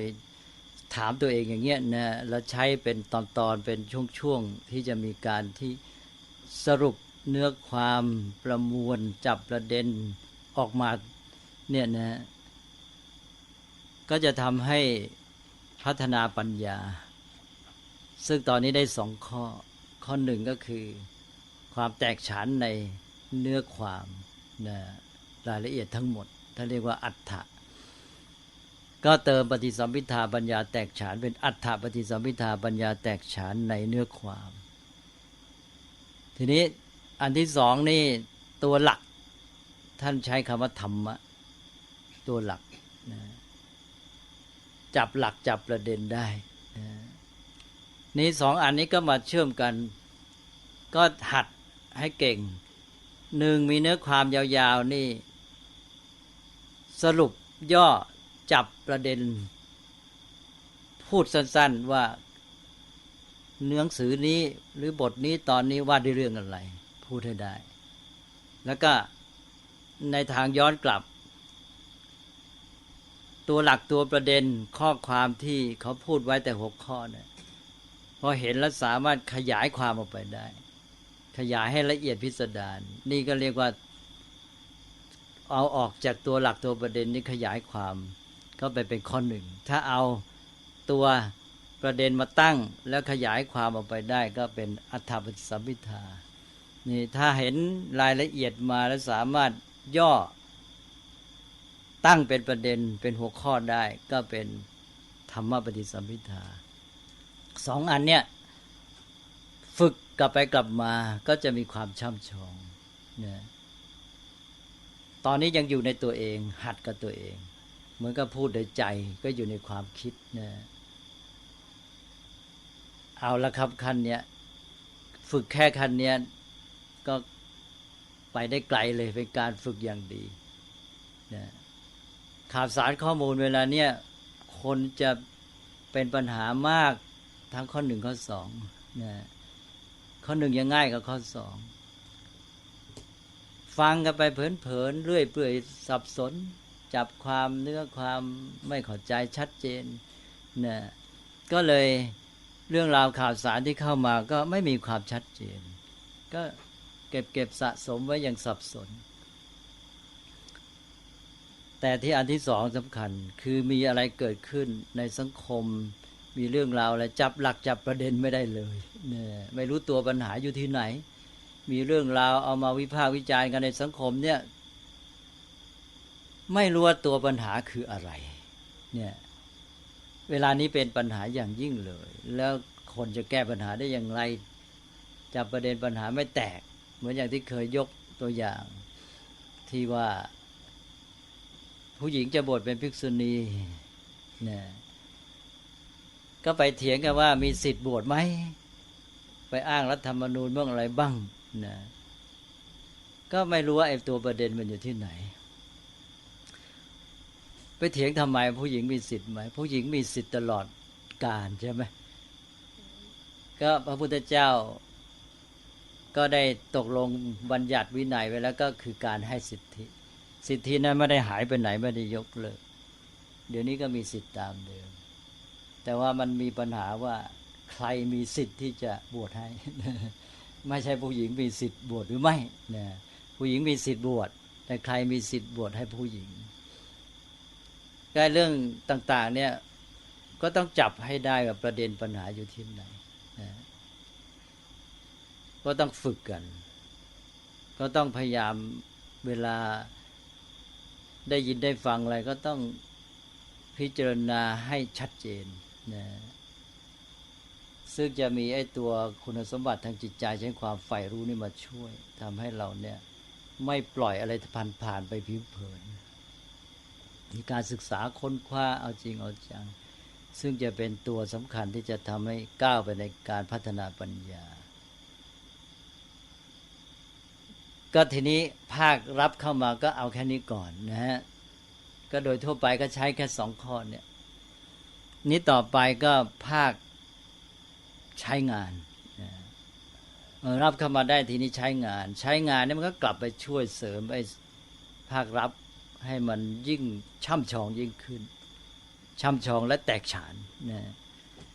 ก็ข้อที่3ก็มาซึ่งเป็นข้อ1ของช่วงใช้งานคือปัญญาแตกฉานในการใช้ภาษานะต้องมีความสามารถในเชิงภาษาเริ่มตั้งแต่การรู้จักถ้อยคำและใช้ถ้อยคำเป็นนะแล้วก็เอามาพูดเป็นสื่อสารเป็นนั่นเองตอนนี้พูดเป็นสื่อสารเป็นบางคนมีความรู้เยอะแต่สื่อสารไม่เป็นจะพูดให้คนอื่นเข้าใจความต้องการของตนเองพูดไม่ได้ตรงนี้สำคัญนะอย่างน้อยเรามีความต้องการอะไร เราต้องการให้เขาเข้าใจว่าอย่างไรต้องพูดให้เขาเข้าใจได้ตามที่เราต้องการนะถ้าพูดให้เขาต้องการอย่างที่เราต้องการไม่ได้ก็แสดงว่ามีความขัดข้องในเรื่องภาษาพอมีความชำนาญยิ่งขึ้นสามารถเลือกใช้คำที่เหมาะคำที่สื่อให้ได้ความเข้าใจชัดเจนคำที่มีพลังกระชับสละสลวยใช่ไหมซึ่งมันเป็นเรื่องของความที่จะต้องฝึกนะพร้อมกับการที่มีความสังเกตในเรื่องของพวกถ้อยคำเป็นต้นด้วยอันนี้นอกจากว่าสามารถใช้ภาษาพูดให้เขาเข้าใจตามที่ตนต้องการแล้วเนี่ยสามารถชักจูงให้เขาเห็นตามที่ตัวต้องการได้ด้วยสองขั้นนะขั้นที่หนึ่งเนี่ยเพียงให้เขาเข้าใจอย่างที่ตัวต้องการให้เขาเข้าใจนี่ก็ยากแล้วแหละทีนี้ให้เขาเห็นตามอีกทีนี้นะนี่คนที่เก่งๆนี่ต้องการให้เขาเชื่ออย่างตัวพูดเนี่ยนะก็พูดชักจูงไปให้เขาเชื่อตามได้ใช่ไหมอันนี้เป็นความสามารถที่มันเป็นกลางๆใช้ดีก็ได้ไม่ดีก็ได้ใช่ไหมฮะเพราะนั้นจริงต้องมีคุณธรรมประกอบแต่ก็เป็นความสามารถเป็นปัญญาชนิดหนึ่งก็รวมความก็คือเรื่องการใช้ภาษาเป็นเรื่องสำคัญก็ต้องฝึกก็เอาไอ้สองข้อต้นเนี่ยมาใช้เราก็อธิบายเรื่องราวเป็นแบบเนื้อความเนื้อหาของมันทั้งหมดรายละเอียดต่างๆเอาพูดเข้าไปอธิบายให้ได้อรรถะให้ได้ความหมายให้เขาเข้าใจเข้าใจรายละเอียดต่างๆทีนี้ก็พูดจับประเด็นก็เหมือนกันนะตั้งหัวข้ออะไรต่างๆนี่ไม่ใช่ง่ายใช่ไหมเนี่ยเวลาจะพูดให้เขาฟังเนี่ยนอกจากพูดอธิบายรายละเอียดแล้วเนี่ยสามารถตั้งหัวข้อให้ได้เนี่ยจับประมวลเนื้อความทั้งหมดทั้งตอนทั้งบททั้งเล่มเนี่ยมาตั้งเป็นหัวข้อให้มันสื่อความหมายของรายละเอียดทั้งหมดให้ได้เนี่ยต้องฝึกเหมือนกันบางทีตั้งหัวข้อดีๆเนี่ยหัวข้อสั้นนิดเดียวแต่สื่อความหมายได้หมดเลยเรื่องตั้งยาวพูดกันเป็นชั่วโมงใช่ไหมฮะอันนี้ก็ต้องหัดเท่านั้นแหละเรื่องนี้อันนี้ก็อยู่ในข้อที่เรียกว่านิรุตติปฏิสัมภิทานิรุตแปลว่าภาษานิรุตติศาสตร์ในที่นี้แปลว่านิรุตติปฏิสัมภิทาปัญญาแตกฉานในเชิงภาษาในการใช้ภาษาสื่อสารก็ต้องฝึกก็ขั้นนี้ก็ดีแล้วนะฮะอย่างเวลาเราเรียนหนังสือแล้วก็หัดติวให้เพื่อนบ้างอะไรบ้างเนี่ยคนที่ติวให้เขาเนี่ยไม่ใช่ว่าเพื่อนได้นะตัวเองได้มากกว่าเพื่อนอีก จะเกิดความช่ำชองนะพวกความรู้นี่มันเป็นประเภทอริยทรัพย์ภายในยิ่งใช้ยิ่งเพิ่มใช้แล้วไม่หมดใช้แล้วไม่สิ้นเปลือง ใช้แล้วยิ่งเพิ่มนะอันนี้ก็ข้อข้อหนึ่งของภาคที่สองต่อไปก็ขั้นต่อไปอันหนึ่งก็คือการนำเอาข้อมูลความรู้ความคิดของตัวเองที่มีอยู่เนี่ยมาเชื่อมโยงสร้างความรู้ความเห็นใหม่นะอันนี้สำคัญเลยเอามาใช้ประโยชน์ได้จริงกับขั้นเนี่ยใช้ภาคปฏิบัติการเมื่อกี้แค่พูดคราวนี้เอามาใช้งานเลยแก้ปัญหาหรือคิดสร้างสรรค์เรื่องใหม่ๆจะทำการใหม่ๆมีความคิดริเริ่มใช่ไหมก็เรียกว่าสร้างความอย่างรู้อย่างเห็นใหม่ได้พวกมีวิสัยทัศน์อะไรต่างๆเหล่านี้นะหรือพวกนักคิดประดิษฐ์อะไรพวกนี้ก็ต้องอาศัยข้อที่สี่อันนี้อยู่ที่ความสามารถเชื่อมโยงข้อมูลความรู้นี่บางคนมีความรู้เยอะนะเรียนมาก็มากมายแต่ว่าเอามาใช้ไม่เป็นเอามาประยุกต์แก้ปัญหาไม่ได้ เอามาใช้งานสร้างสรรค์สิ่งใหม่ๆไม่ได้คิดริเริ่มไม่เป็นใช่ไหมถ้ากลายเป็นความรู้มันก็อยู่อย่างนั้นอ่ะก็เหมือนกับเป็นวัตถุดิบ แต่มาเอามาผลิตไม่ได้นะมันต้องสามารถผลิตได้ด้วยนะก็เลยกลายเป็นว่ามีขอบเขตจำกัดขีดจำกัดของตัวเองในข้อที่4เนี่ยกลายเป็นข้อที่สำคัญที่สุดนะท่านเรียกว่าปฏิภาณปฏิสัมภิทาปัญญาแตกฉานในความคิดทันการหรือความคิดปฏิบัติจำเพาะเรื่องนะมีเรื่องอะไรต้องใช้ต้องอะไรเป็นกรณีไปนะอันนี้ก็ไปโยงกับเรื่องของข้อมูลเมื่อเป็นเรื่องข้อมูลมันก็ไปเกี่ยวกับเรื่องความจำแล้วไปมาสู่ความคิดอย่างที่เคยพูดว่าคิดได้ดีเนี่ยคิดเป็นเรื่องเป็นราวคิดเป็นสาระคิดได้ประโยชน์มันต้องอาศัยคิดจากฐานของความรู้นี่เรื่องความรู้ข้อมูลก็มีอันก็คือเรื่องความจำคนบางทีก็ไปสุดโต่งบอกว่าโอ้ยไม่ต้องความจำไม่สำคัญใช่ไหมบางทีก็เป็นนึกว่าอย่างนั้นพวกจะเอาแต่ความจำก็สุดโต่งจำเป็นนกแก้วนกขุนทองแต่พวกจะเอาแต่ความคิดเห็นไม่เอาความจำนี่ก็ขาดข้อมูลนะจริงอยู่เดี๋ยวนี้เรามีเครื่องมือแม้แต่คอมพิวเตอร์ที่จะค้นหาข้อมูลแต่มันไม่ทันการเหมือนอยู่ในสมองใช่ไหมอย่างเรานึกถึงเรื่องว่าประเทศจีนประเทศอเมริกาหรือประเทศกรีกประเทศอะไรก็แล้วแต่เนี่ยในยุคนั้นช่วงศตวรรษนั้นเนี่ยมีเมืองอะไรเป็นเมืองหลวงเมืองสำคัญเนี่ยถ้ามันอยู่ในหัวหมดแล้วมันจำได้หมดเนี่ยมันก็เรียกมาใช้ได้ทันทีใช่ไหมทีนี้ถ้าเราจะใช้วิธีค้นแม้แต่คลิกในคอมพิวเตอร์เนี่ยถ้าไปค้นจีนทีหนึ่งนะยุคนั้นมีอะไรบางออกมาได้จีนมาแต่ไปค้นกรีกทีนะไปค้นประเทศโน้นประเทศนี้มาอินเดียทีหนึ่งอะไรเงี้ยเสร็จแล้วคนก็จับได้เฉพาะจุดเผลอไปไอ้จุดนี้ไม่ได้กลับไปเอาใหม่อีกใช่ไหมโยงด้านได้ทีเดียวทีละคู่แทนที่จะได้หมดไอ้คนที่มันจำไว้ได้หมดนี่มันข้อมูลนี่มันมีอย่างอินเดียก็รู้ช่วงนั้นเมืองอะไรเป็นเมืองหลวงใช่ไหมยุคไหนจีนก็รู้เนี่ยเมืองลกเอียงเมืองเชียงอานอะไรอย่างงี้ใช่ไหมรู้หมดนะแล้วก็กรีกก็รู้อย่างเงี้ยก็มันอยู่ในนี้แล้วมันพร้อมมันก็เรียกใช้ได้เทียบเคียงอะไรโยงกันพร้อมเลยดังนั้นความรู้ที่มันพร้อมทีเดียวเนี่ยมันต้องอาศัยความจำเหมือนกันนั่นก็อย่าไปดูถูกความจำเป็นแต่เพียงว่าไม่รู้จักเอาข้อมูลความจำมาใช้เท่านั้นเอง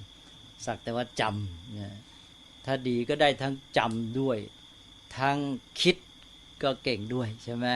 พอคิดเก่งก็โยงข้อมูลที่มีในความจำเนี่ยเอามาสร้างความรู้ใหม่ได้เอามาใช้งานอะไรต่างๆได้นะอันนั้นก็ตอนนี้ก็เป็นขั้นที่ว่ามาถึงปฏิภาณปฏิสัมภิทาก็คือโยงเชื่อมโยงข้อมูลคนที่เชื่อมโยงข้อมูลสร้างความคิดใหม่ได้ก็จะเป็นผู้ที่ทำให้เกิดการพัฒนาในอารยธรรมเนี่ยตั้งต้นแต่ความคิดที่เริ่มบางคนนี่อ่านหนังสือทั้งเล่มจบไป1ก็ไม่เข้าใจตลอดนะคนที่1นะไม่เข้าใจบ้างไม่เข้าใจบ้างคนที่2เอาเข้าใจเรื่องตลอดแต่เข้าใจแล้วกันแล้วไปก็ไม่ได้ความคิดอะไรอีกคนหนึ่งก็เข้าใจตลอดแล้วก็จับประเด็นได้ว่าหนังสือเรื่องนี้พูดถึงเรื่องอะไรคนที่3นี่ไม่ใช่เข้าใจและจับประเด็นได้ว่ามีเรื่องอะไรพูดถึงอะไรเท่านั้นนะมันมีความคิดเช่นจินตนาการในการอ่านเนี่ยมันมีการกระตุ้นทำให้คิดโน่นคิดนี่เชื่อมโยงไปเรื่อยเลย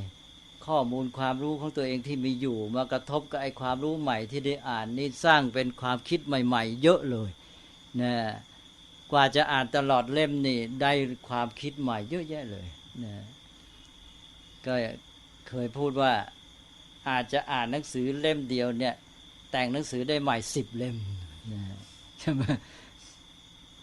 อันนี้คือพวกเนี่ยพวกปฏิภาณและปฏิสัมภิทาอันนี้ก็พวกนี้ที่ต้องการที่จะได้ประโยชน์แท้จริงดังนั้นก็เลยกลายไปว่าจากข้อมูลความรู้อันเดียวกันก็เลยคนก็ได้ไม่เท่ากันการที่4เนี่ยปฏิภาณและปฏิสัมภิทาไปอันว่าก็คือการที่สามารถเชื่อมโยงข้อมูลความรู้ความคิดมาสร้างเป็นความคิดความอย่างรู้ใหม่นะถ้าได้อันที่4นี่ก็เรียกว่าอยู่ในโลกของการสื่อสารหรือว่าสามารถปฏิบัติต่อพวกข่าวสารข้อมูลได้อย่างดีนะก็อย่างน้อยก็ใช้เป็นหลักตรวจสอบตัวเองว่าเรามีความสามารถในการที่จะรับมือกับพวกข่าวสารข้อมูลแค่ไหนถามตั้งแต่ข้อที่1เลย1เราฟังเราอ่านได้สัมผัสกับข่าวสารข้อมูลต่างๆเนี่ยเรามีความรู้ความเข้าใจทั่วถึงชัดเจนเพียงพอไหมใช่ไหมหรืออย่างน้อยเรื่องอะไรเข้ามาเนี่ยมีความชัดเจนเข้าใจดีไหมแม้แต่ความใส่ใจที่จะทำความเข้าใจให้ชัดเจนนะ2ก็คือว่าเหนือจากนั้นก็คือจับประเด็นได้ไหมรู้จุดของเรื่องไหมนะแล้วก็3ก็ต่อไปก็เอาไปเล่าไปบอกกล่าวไปพูดให้คนอื่นฟังไปสื่อสารไปแนะนำบอกเขาได้ไหมใช่ไหมบอกให้เขาเข้าใจอย่างที่เราต้องการหรือแม้แต่ให้เขาเห็นตามที่เราต้องการนะ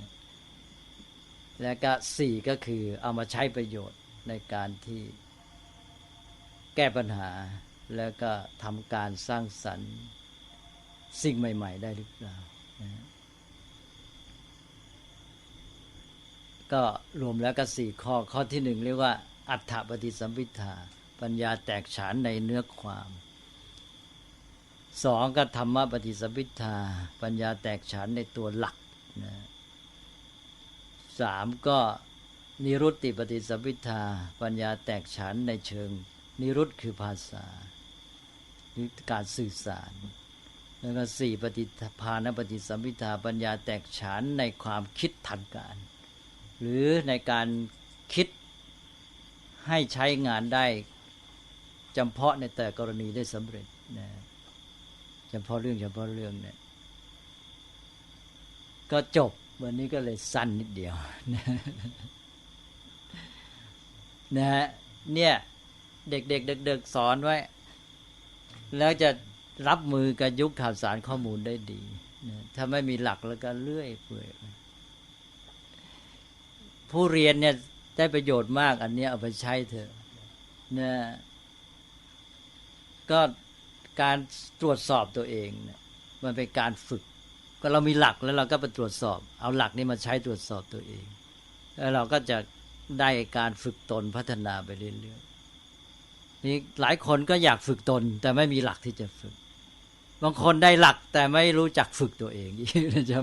ไม่มีความใฝ่ใจที่จะไปใช้ฝึกตัวเองมันต้องได้ทั้งคู่ความใฝ่ใจที่จะฝึกตัวเองก็มีแล้วก็หลักที่จะฝึกก็มีพอได้อันนี้ไปก็เอาเลยอ่านไปถามตัวเองเข้าใจไหมตลอดเนี่ยนะอย่างเราเรียนภาษาอังกฤษเนี่ยคนที่เขาตั้งใจเรียนจริงๆเนี่ยเขาไม่ยอมผ่านเลยถ้าไม่มีอะไรไม่เข้าใจแต่ว่าถ้ามันมากๆเข้าอาจจะต้องยอมแต่มันจะต้องมีกำหนดไว้อันหนึ่งหนังสือไหนที่เราจะเอาจริงแล้วเราต้องบอกว่าต้องเข้าใจทั้งหมดตลอดไม่ติดตรงไหนยังไม่เข้าใจไม่ยอมผ่านสู้มันเต็มที่เลยนะหาทางค้นไม่ได้ถามอะไรต่างๆแล้วเนี่ยจนกว่าจะเข้าใจมันชัดไปเลยนะให้มันหมดสิ้นถ้ามันหมดทางจริงๆก็ฝากไว้ก่อนนะฝากไว้ก่อนแล้วก็ไปต่อไปนะแล้วก็หมายไว้ว่าตรงนี้ยังติดอยู่นะแล้วต่อไปมันจะย้อนกลับมาเข้าใจอันนี้เรียกว่าอัฏฐปฏิสัมภิทาต้องให้ได้ชัดเจนไปเลยผ่านที่ไหน แล้วก็อย่างที่ว่าพอจบบทจบตอนจบเล่มหรือเรียนอะไรเนี่ยจบบทเรียนจบการบรรยายต้องถามตัวเองว่าวันนี้อาจารย์พูดนี่ประเด็นอยู่ที่ไหนตัวเรื่องคืออะไรนะหรือบทนั้นว่าได้เรื่องอะไรให้ตอบให้สั้นที่สุดจับความนะ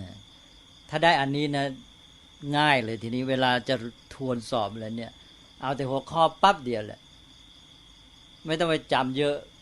ไอ้เนื้อความและรายละเอียดไม่ต้องเอาแล้วถ้าคนที่สรุปจับประเด็นได้เนี่ยเอาประเด็นไว้อย่างเดียวเลยแล้วจดประเด็นไว้แล้วนะพอจะทวนอะไรปั๊บอ๋อหนังสือนี่มีประเด็นดังต่อไปนี้พอเจอประเด็นปั๊บข้อหนึ่งนึกในใจขยายความนั้นเห็นหมดเลยทั้งบทพอหัวข้อที่สองอันนี้เป็นตัวแทนของบทนี้ใช่ไหม20-50 หน้าเห็นหัวข้อปั๊บนี่มองเห็นเนื้อความทั้งบทนะ50 หน้าหมดเลยใช่ไหมเรื่องอะไรจะไปไม่มีหลักก็ตายสิทั้ง10 หน้าที่1เพราะไง2อะไรเนี่ยแย่นะเพราะฉะนั้นได้บรรทัดเดียวเท่านั้นหัวข้อประโยคเดียวเนี่ยเป็นตัวแทนของเนื้อความทั้งบททั้งเล่มเลยมองเห็นสว่างไปเลยนะนี่ก็เนี่ยแล้วก็ต่อไปก็3อย่างที่ว่าก็ฝึกในการเอามาพูดให้คนอื่นฟังนะพูดในแง่อธิบายขยายความนะเรื่องหัวข้อย่อๆมาพูดขยายให้เขาเข้าใจแล้วก็พยายามสรุปเรื่องยาวๆก็เขาพูดอะไรก็เอามาตั้งหัวข้อได้นะแล้วต่อไปก็หัดคิดเอาข้อมูลความรู้มาใช้ในการปฏิบัติการแก้ปัญหาแล้วก็เป็นคนที่รู้จักใช้ข้อมูลเอาข้อมูลที่มีอยู่มาสร้างความคิดใหม่ๆนะก็ตัวความคิดเนี่ยที่จะเป็นประโยชน์ตอนนี้ก็คิดเป็นก็สามารถเอาความรู้ที่มีอยู่มาใช้คนคิดไม่เป็นก็ใช้ความรู้ไม่ได้นะความรู้ที่มีอยู่ก็ไม่เกิดประโยชน์อะไรนะก็จบแล้วนะวันเนี้ยนะก็เนี่ยหลักธรรมพระพุทธเจ้าสอนไว้นานแหละนะสำหรับสู้กับข่าวสารข้อมูล พอไหมพอนะหลักสำคัญทุกขันนิมนต์เทปมนต์นี้ขออนุญาตอัดได้ไหมครับได้เพื่อที่จะเอาไปให้ลูกฟังเพราะว่าได้ทุกม้วนเลยได้หมดเลยก็ยินดีเลยนี่แหละเพราะว่ากำลังเรียนลูกกำลังเรียนนั่นอยู่ครับก็จะต้องสอบกฎหมายสอบเนฮะเนมิติเพราะว่าที่ท่านพูดนี่มันจะเข้าหมดเลยฮะทั้ง4ข้อเลยฮะอย่างพวกหนังสืออ่านจะเป็นตั้งๆเลยสอบเนครับอ๋อยิ่งพวกนักกฎหมายท่องเยอะพวกท่องเนี่ยนะต้องมีหลักในการท่องใช่ว่า1เราอ่านให้เข้าใจก่อน2ก็ตั้งเป็นประโยคอย่างที่บอกเมื่อกี้สรุปความนะบางทีก็เป็นหัวข้อก็เขียนไว้แล้วด้วยพอได้ความแล้วเราอ่านหัวข้อเนี่ยเรานึกในใจตัวเองว่าเราเข้าใจความไหมเรานึกบรรยายในใจตัวเองบรรยายได้นะทีนี้เอาตัวแทนของประโยคหรือบรรทัดตัวเดียวหรือ2ตัวอันนั้น10ข้อนี่จำ10อักษรเท่านั้นไม่ต้องจำข้อความทั้งบรรทัดอ่ะเสียเวลาจำงั้นไม่ไหวนะ10ข้อจำ10ตัวพอพูด10ตัวเนี่ยข้อละตัวเนี่ยขยายได้เสร็จคือเราเตรียมตัวฝึกไว้แล้วนี่แล้วมันจะชำนาญข้อ1ตัวเดียวนะแล้วพอนึกตัวนั้นขึ้นมาปั๊บมันเป็นตัวแทนกันทั้งหมดเลยเขียนได้ทั้งบรรทัดเลยแล้วก็อธิบายได้ด้วยข้อ2ตัวเดียวขยายได้ทั้งบรรทัดนะนี่คือวิธีจำอย่างหนึ่งนะใช้วิธีตัวแทนแล้วก็เอาไปว่าข้อละ1ตัวพอแต่ต้องลองดูก่อนนะพอจำไว้10ข้อก็10ตัวเสร็จแล้วก็นึกในใจอ้าวตัวที่1เขียนเป็นประโยคได้2ประโยคได้นี้เวลาสอบแล้วก็แค่นี้ไม่ต้องมาเสียเวลาทวนกันยาวนานนะเพราะนั้นหนังสือทั้งเล่มนี่ทวนกันเดี๋ยวจบถ้าคนที่เตรียมไว้อย่างนี้แล้วนะ ก็มันถึงไงมันก็หลีกเลี่ยงไอ้เรื่องความจำไม่พ้นหรอกจะบอกความจำไม่สำคัญไม่สำคัญมันมีความสำคัญคนเราไม่มีความจำมันอยู่ได้ยังไงใช่ไหมเนี่ยแต่ว่าทำไงจะให้ความจำเนี่ยมันเป็นประโยชน์ใช้เป็นคนที่มีข้อมูลที่เก็บสะสมไว้แหล่งใหญ่ดีๆมันก็ยิ่งดีสิใช่ไหมมีข้อมูลเยอะเนี่ยแต่ว่าต้องใช้ข้อมูลเป็นอย่างเรียนภาษาอังกฤษนี่ก็ต้องให้ได้ครบเวลา1สะกดตัวได้ไหมบางคนสะกดก็ไม่ได้เนี่ย2ออกเสียงก็ไม่ได้สนใจไม่ได้ดูเวลาเจอคำนี่เขาออกเสียงยังไงใช่ไหมไม่สังเกตแล้วก็ไม่ตั้งใจนะแล้วก็ความหมายใช่ไหมความหมายนั่นก็ต้องหัดภาษาของเขาต้องหัดใช้ดิกชันนารีของเขาตอนแรกก็ใช้ดิกชันนารีไทยอังกฤษไทยก่อนใช่ไหมแต่พร้อมกันต้องฝึกใช้ดิกชันนารีอังกฤษไปอังกฤษเพราะเขาอธิบายภาษาของเขานะก็เอาดิกชันนารีอังกฤษไทยมาประกอบไว้แต่ว่าต้องพยายามอ่านอังกฤษไปอังกฤษจนกระทั่งบางคนนี่อ่านดิกชันนารีเป็นหนังสืออ่านประจำไปเลยนะเอาดิกชันนารีมาอ่านเล่นก็เอาไอ้พวกดิกที่มันง่ายๆก่อนพวก advanced learner อะไรพวกนี้อธิบายเป็นข้อความคือดิกมันมีหลายแบบใช่ไหมบางอย่างมาอธิบายคำต่อคำเหมือนเกิดคล้ายๆเอาซิโนนิมมาให้แต่ดิกบางชนิดมาอธิบายเป็นข้อความเป็นประโยคนะเราก็หัดเอาประเภทอธิบายเป็นข้อความเป็นประโยคอะไรเนี่ยมาบางทีมีตัวอย่างให้ด้วยนะแต่ยิ่งจะไปหัดใช้หัดเขียนเลยอย่างน้อยเวลาอ่านเจอคำใหม่ปั๊บหลับตาหรือมองไปทางอื่นนึกในใจเลยสะกดอย่างนี้ปั๊บนะไม่ต้องเขียนนะเสียเวลาแต่ถ้าเขียนได้ยิ่งดีแต่ทีนี้ว่าเราไม่สามารถไปเขียนได้เรื่อยเพราะเราจะอ่านเยอะๆเพียงแต่ว่าเราเจอคำใหม่แล้วก็เพียงเหลือบตาไปที่อื่นนิดแล้วก็นึกในใจสะกดหรือนิดปั๊บเดี๋ยวกันมั่นใจว่าได้แหละนะแล้วก็ค้นความหมายไปให้เข้าใจให้ชัดแล้วก็จะเบื่อในการค้นดิกอ้าวคำนี้เพิ่งเจอไปเมื่อหน้าที่แล้วลืมอีกแล้วนะอ้าวเปิดดิกใหม่นะเดี๋ยวมันก็ได้เองนะก็ต้องมีความเพียรแล้วก็ออกเสียงก็ต้องดูว่าเขาออกเสียงยังไงนะมีตัวเน้น intonation stress ที่ไหนอะไรเงี้ยนะภาษาอังกฤษนี่บางทีมันใช้เป็น noun เป็น adjective คำเดียวกันมันเน้นคนละที่ออกเสียงคนละอย่างเหมือนกับอย่าง economy economic เนี่ยนี่เน้นคนละที่แหละใช่ไหม relation relative เราไม่รู้เราก็อ่าน relation เราก็อ่าน relative ใช่ไหมเปล่าไม่ใช่ relative เนี่ย relation แต่ว่า relative อะไรนี้เป็นต้นนะก็ต้องสังเกตแต่ว่าเราจะเหมือนเจ้าของภาษาก็คงยากนะก็เอาพอให้มันจับจุดได้ถูกนี่ก็เป็นเรื่องของการหาข้อมูลมาแล้วได้ข้อมูลอย่างเรียกว่าครบถ้วนเวลาเอาข้อมูลก็ต้องพยายามให้ได้ครบข้อมูลที่ครบถ้วนสมบูรณ์ของมันเท่าที่จะได้นะก็เอาหลักเนี่ยปฏิสัมภิทา4เนี่ยใช้พระอรหันต์ที่เก่งอย่างภาษาลิบุตรเนี่ยท่านก็คือผู้ที่มีปฏิสัมภิทา4นะปัญญาแตกฉานใน4ข้อนี้ก็จะไปพูดจาสั่งสอนอะไรต่างๆมันก็ได้ผลมีอะไรสงสัยไหมฮะวันนี้บอกว่าสั้นก็คงจะสั้นจริงๆนะ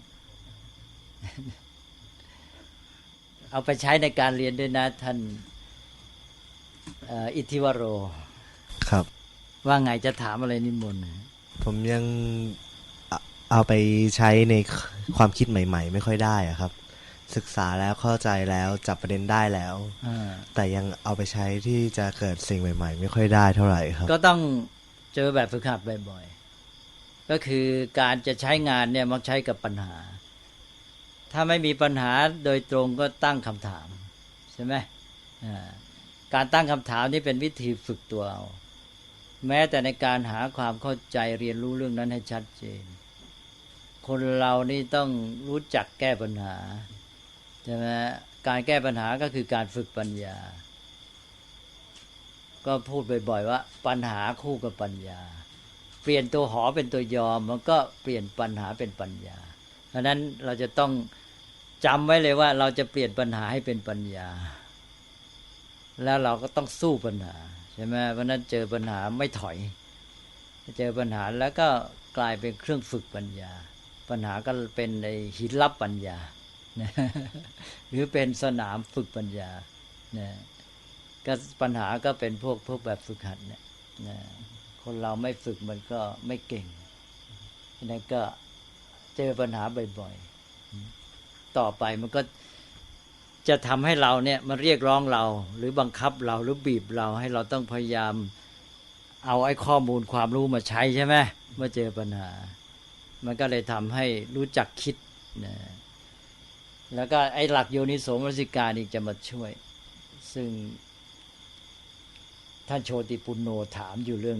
โยนิโสมนสิการก็ไว้คุยกันอีกต่อไปในหนังสือพุทธธรรมนะครับก็แล้วเลยยังไม่อ่านตอนนี้ยังเริ่มที่ตัวแรกอยู่ครับอ่านในช่วงของมัชฌิเนธรรมก่อนครับยังไม่ก้าวเข้าไปมัชฌิมาปฏิปทาก็เลยยังอยู่ในขั้นมัชเชนธรรมเทศนาครับก็เลยรออีกสักพักครับพยายามจะอ่านให้ได้ใน3 เดือนนี้ครับอันนั้นเป็นภาคปฏิบัติการที่จะสร้างปัญญาก็รู้จักคิดโยนิโสมนสิการแปลว่าการคิดแยบคาย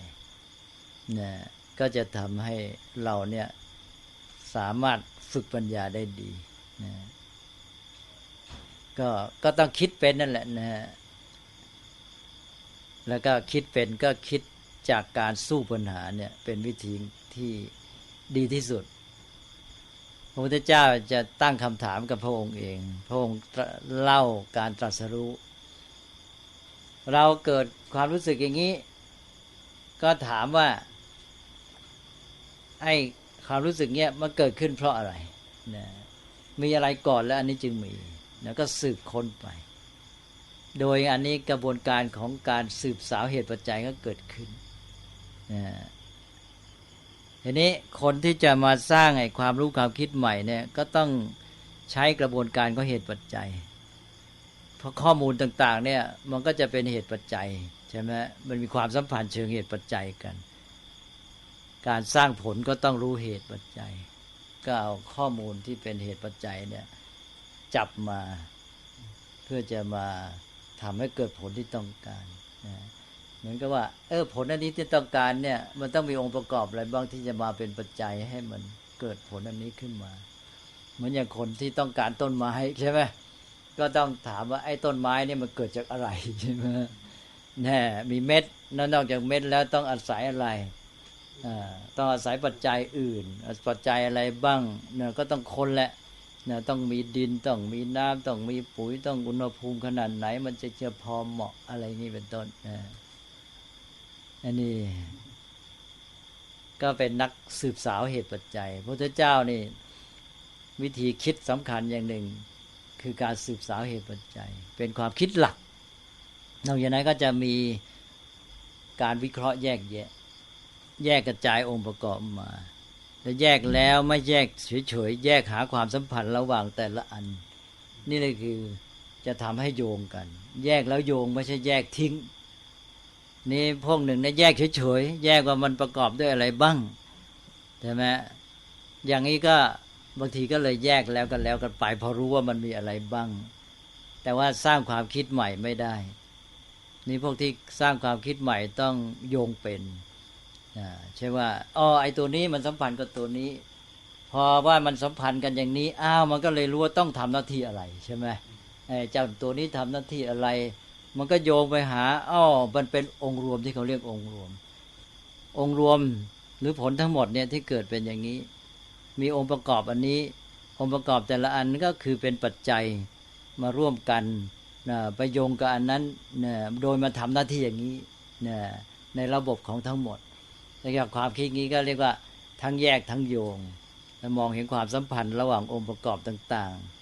ๆก็กลายเป็นระบบไปในความคิดเชิงระบบเขาเรียกความคิดเชิงระบบก็เวลาเราเริ่มไปแล้วเนี่ยต่อไปมันจะชินมันก็ความคิดมันก็แล่นเดินไปเพราะมันคล้ายๆเป็นนิสัยเหมือนกันจิตมันก็เกิดเป็นนิสัยขึ้นมาอันนี้การเดินความคิดก็คือโยนิโสมนสิการมันก็ทำให้เกิดปัญญาขึ้นมาพัฒนาปัญญาของตัวเองก็ถ้าไม่มีอะไรวันนี้ก็คงจะคุยกันเท่านี้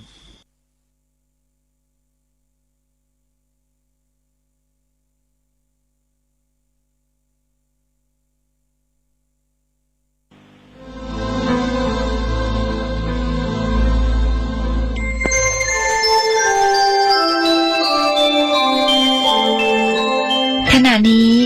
ท่านกำลังฟังสถานีวิทยุกระจายเสียงพระพุทธศาสนา FM 104.5 เมกะเฮิรตซ์